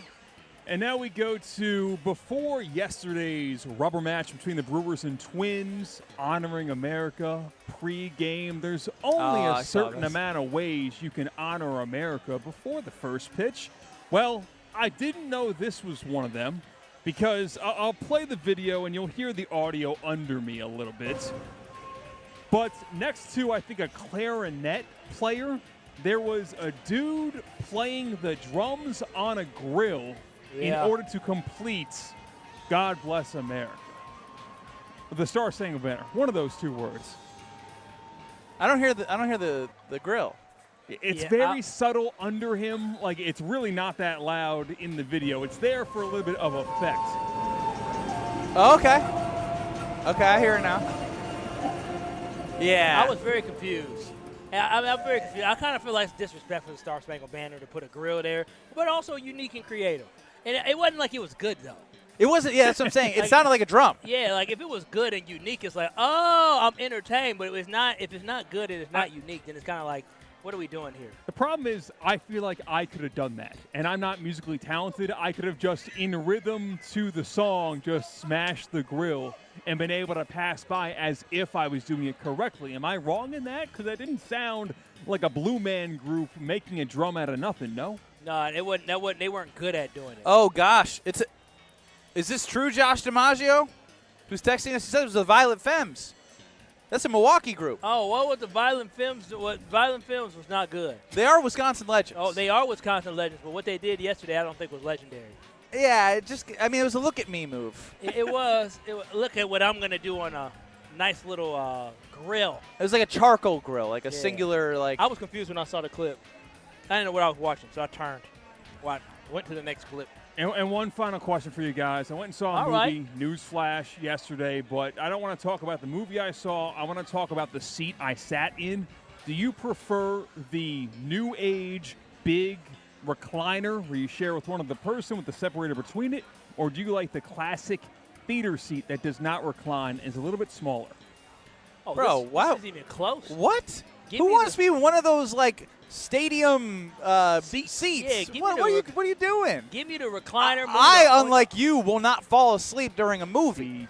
That's where I grew some appreciation to it, because I did not have the new standard in movie seats. I went back in time with a theater I went to yesterday, and I enjoyed it because it had me locked into the movie from the beginning to the end. Sometimes you can get a little bit too comfortable in those recliners. You think you're at home. That's a you problem. There's a lull in the plot, and you can doze off. What movie did you see yesterday? Spider-Man movie. Okay, so how many more movies are you going to see? Because you saw The Odyssey like 4 times. Yeah. I saw One Night Only on Thursday, not very good. And I saw Spider-Man on Sunday. And after work today, I'm driving to go see a mystery movie, which I don't know what it is. Can I ask you a question? Yes. Man, that boy is going crazy on the food. He got stuff all over his lips. Cream, sour cream everywhere. But yeah, no, we're done. We're done. Would you renew this next year? It's monthly. I can cancel whenever I want. I just don't want to Sounds like cancel. He's into it. Just as much as that guy's into that food. Boy, I'm not ready for kids. That's not a kid. Well, he was somebody's kid. Bryan Bulaga with the important stuff. Next. You're along for the ride with Kyle and Brust. Somehow she still loves you. Still fascinating to me. On ESPN Wisconsin and the ESPN Wisconsin app. All day, every day. The Carbless talk and text line is open for you. We're not trying to get from A to B. We're trying to get from A to SB, as in the Super Bowl. 800-990-3776. The Carbless talk and text line. This is more. Your state, your teams, your ESPN. The ESPN Wisconsin app. Customizable just for you. Find the ESPN Wisconsin app in the Apple or Android app stores today. $998 buys you a magnificent diamond solitaire engagement ring at Kessler's. A solid gold mounting shows off a big, beautiful diamond, 3/4 of a carat. Glitter, twinkle, sparkle. This is the definitive diamond solitaire engagement ring. You can choose a round diamond, radiant, marquise, or oval. 3/4 of a carat. Any shape you want. Any color of gold you want. A 1-carat solitaire is just $1,498. Ask to see the Evermore engagement rings at Kessler's. You're going to be ecstatic about the color, clarity, and cut of your diamond. Evermore. Each of these diamonds was lovingly created in the heart of a miniature star. Your diamond will remain. Evermore. Your diamond was born about the time you fell in love. You will be in love. Evermore. Your diamond has been waiting patiently for you to see it, love it, and choose it. Don't keep it waiting. Come to Kessler's.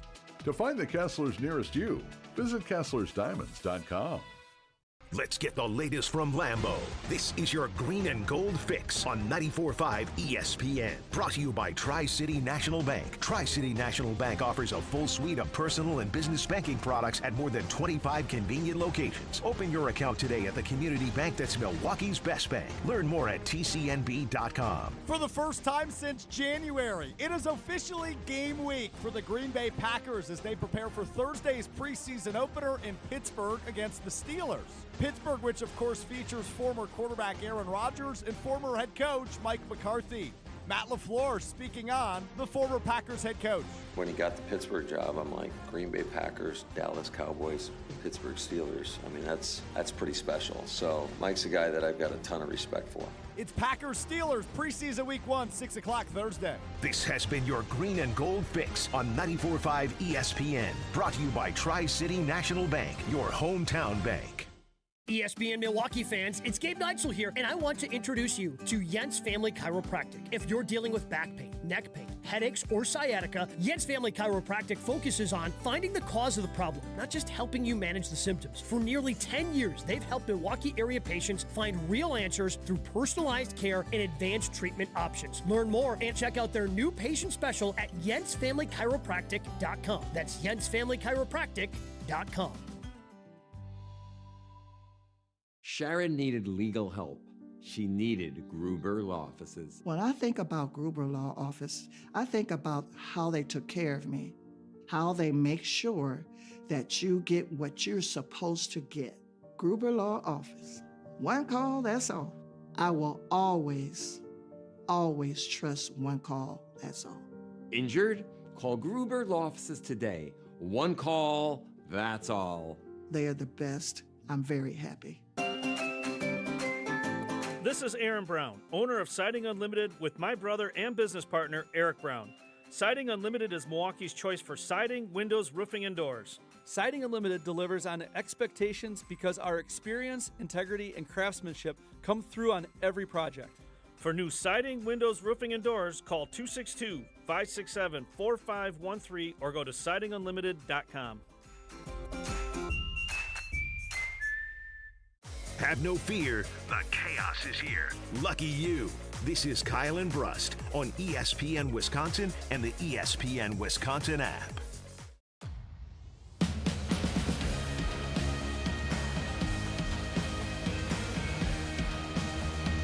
Joining us now on the Yingling guest line, as we're live from Left's Sports Bar and Grill, the Wisconsin State Fair, it's Kyle and Brust, is Bryan Bulaga. Now, before we get to Bryan, C-Cat, real quickly. Yeah. Brian's not prepared for what's about to happen in the Homer Hour, correct?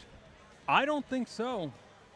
It's going to be must listen. Oh, I can't spoil it. He ain't. Hopefully, No. Don't say a word. It's between Bryan and Homer. No. Homer gonna get canceled. No, he's not. Okay, good. No, he's not. But I understand when I say that and don't give context why you go there right away. I was on social media this weekend. So. Bryan, welcome in. How we doing, guys? Oh, Good. pretty good. We've talked a lot about the Packers' offense and Matthew Golden looking good at family night, and just like Jordan Love, the way Matt LaFleur talked about on the NFL Network. But there's one core thing we always come back to. And it was Matt LaFleur answering questions today about the offensive line, not seeing the consistency.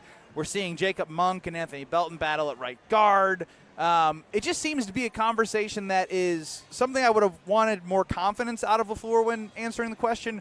What do you make of the current situation of the Green Bay Packers offensive line? Well, I mean, we're not seeing consistency because starters aren't out there playing and getting reps together. I mean, that's about as simple as I can state it. You know what I mean? Like, you got Banks not taking reps,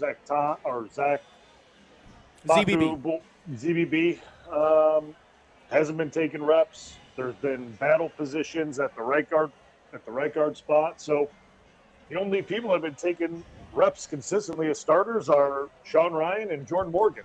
So, like, you talk about consistency. It's gonna be hard to find it when your main guys aren't practicing and you have rotations at different positions in battle. So that doesn't surprise me. Well, how big of a disaster could it be if the offensive line never finds consistency? Aaron Banks never finds the health that he needs, and he's not practicing throughout the year, but maybe he's only practicing on game day trying to fight through. How big of a problem could this be for the Packers this season as they are looking to think that they can win the NFC North and maybe be a Super Bowl contender? Well, it's a big problem. I mean, I don't want to sit here and toot the offensive line horn, but I think everyone knows, Packer fans know, they've seen great offensive lines. Sure have. And they understand when their offenses are the most productive, normally that group is really good. And what goes along with that is the guys in that group practicing and playing together, you know, very, very often and consecutively in practice and in games, and guys aren't missing time. So if this group doesn't, you know, carry its weight, it's going to be hard for this offense to do what it needs to do. I mean, you can have all the weapons you want, all the great weapons, but those guys up front need to be able to provide the time and space for the weapons to be able to do what they have to do. And, you know, having Matt talk about the consistency right now in camp, like that doesn't concern me, right? Like, it doesn't, you know, it's pretty typical for coaches to be like, we're not where we need to be offensive line-wise, you know, like, that's okay.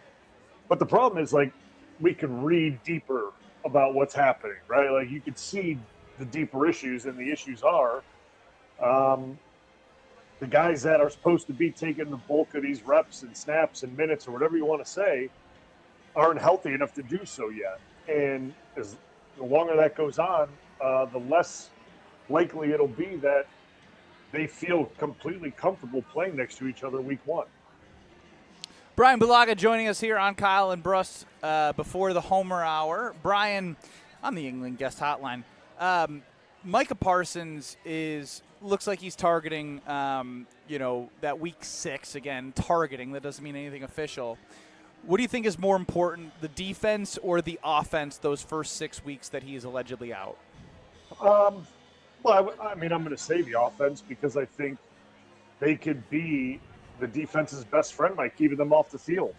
If we have the offense that stays on the field, nice long drives, puts them in good positions, right? Even if we don't score, if you're able to get to around midfield, punt, pin them back, let our defense start in advantageous positions. Don't turn the ball over. Don't give the offense short fields. If you're able to do those things, that takes care of a defense, and that keeps them fresh. So, to me, it's the offense. It's going to be the offense. I don't think that's biased, Bryan. I don't think it's biased. I mean, I think it's true because I think when Micah returns, you're going to want to see that type of dominance the defense had when he was there, and that protects an offense. That makes the offense play a lot more free. Brian, what are you buying from the performances from guys who had good days on the Friday's family night? Is there anything that you're buying saying, yeah, this is going to translate to the season?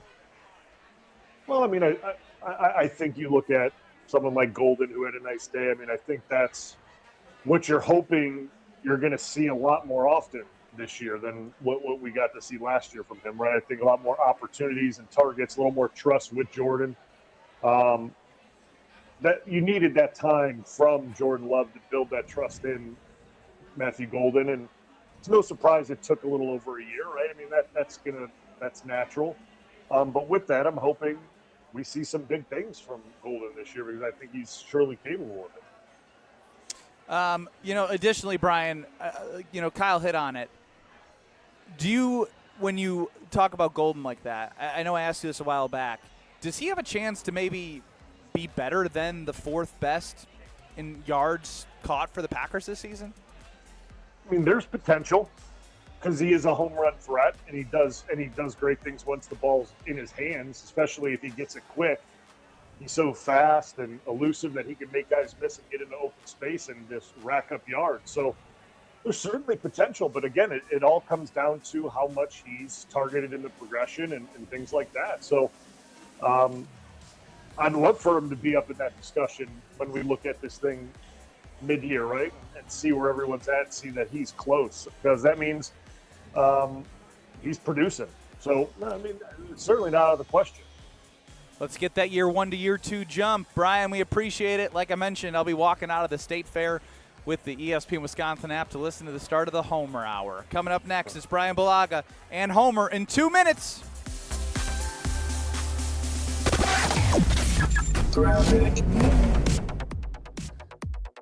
Down still on 894 northbound, we have some pavement buckling just before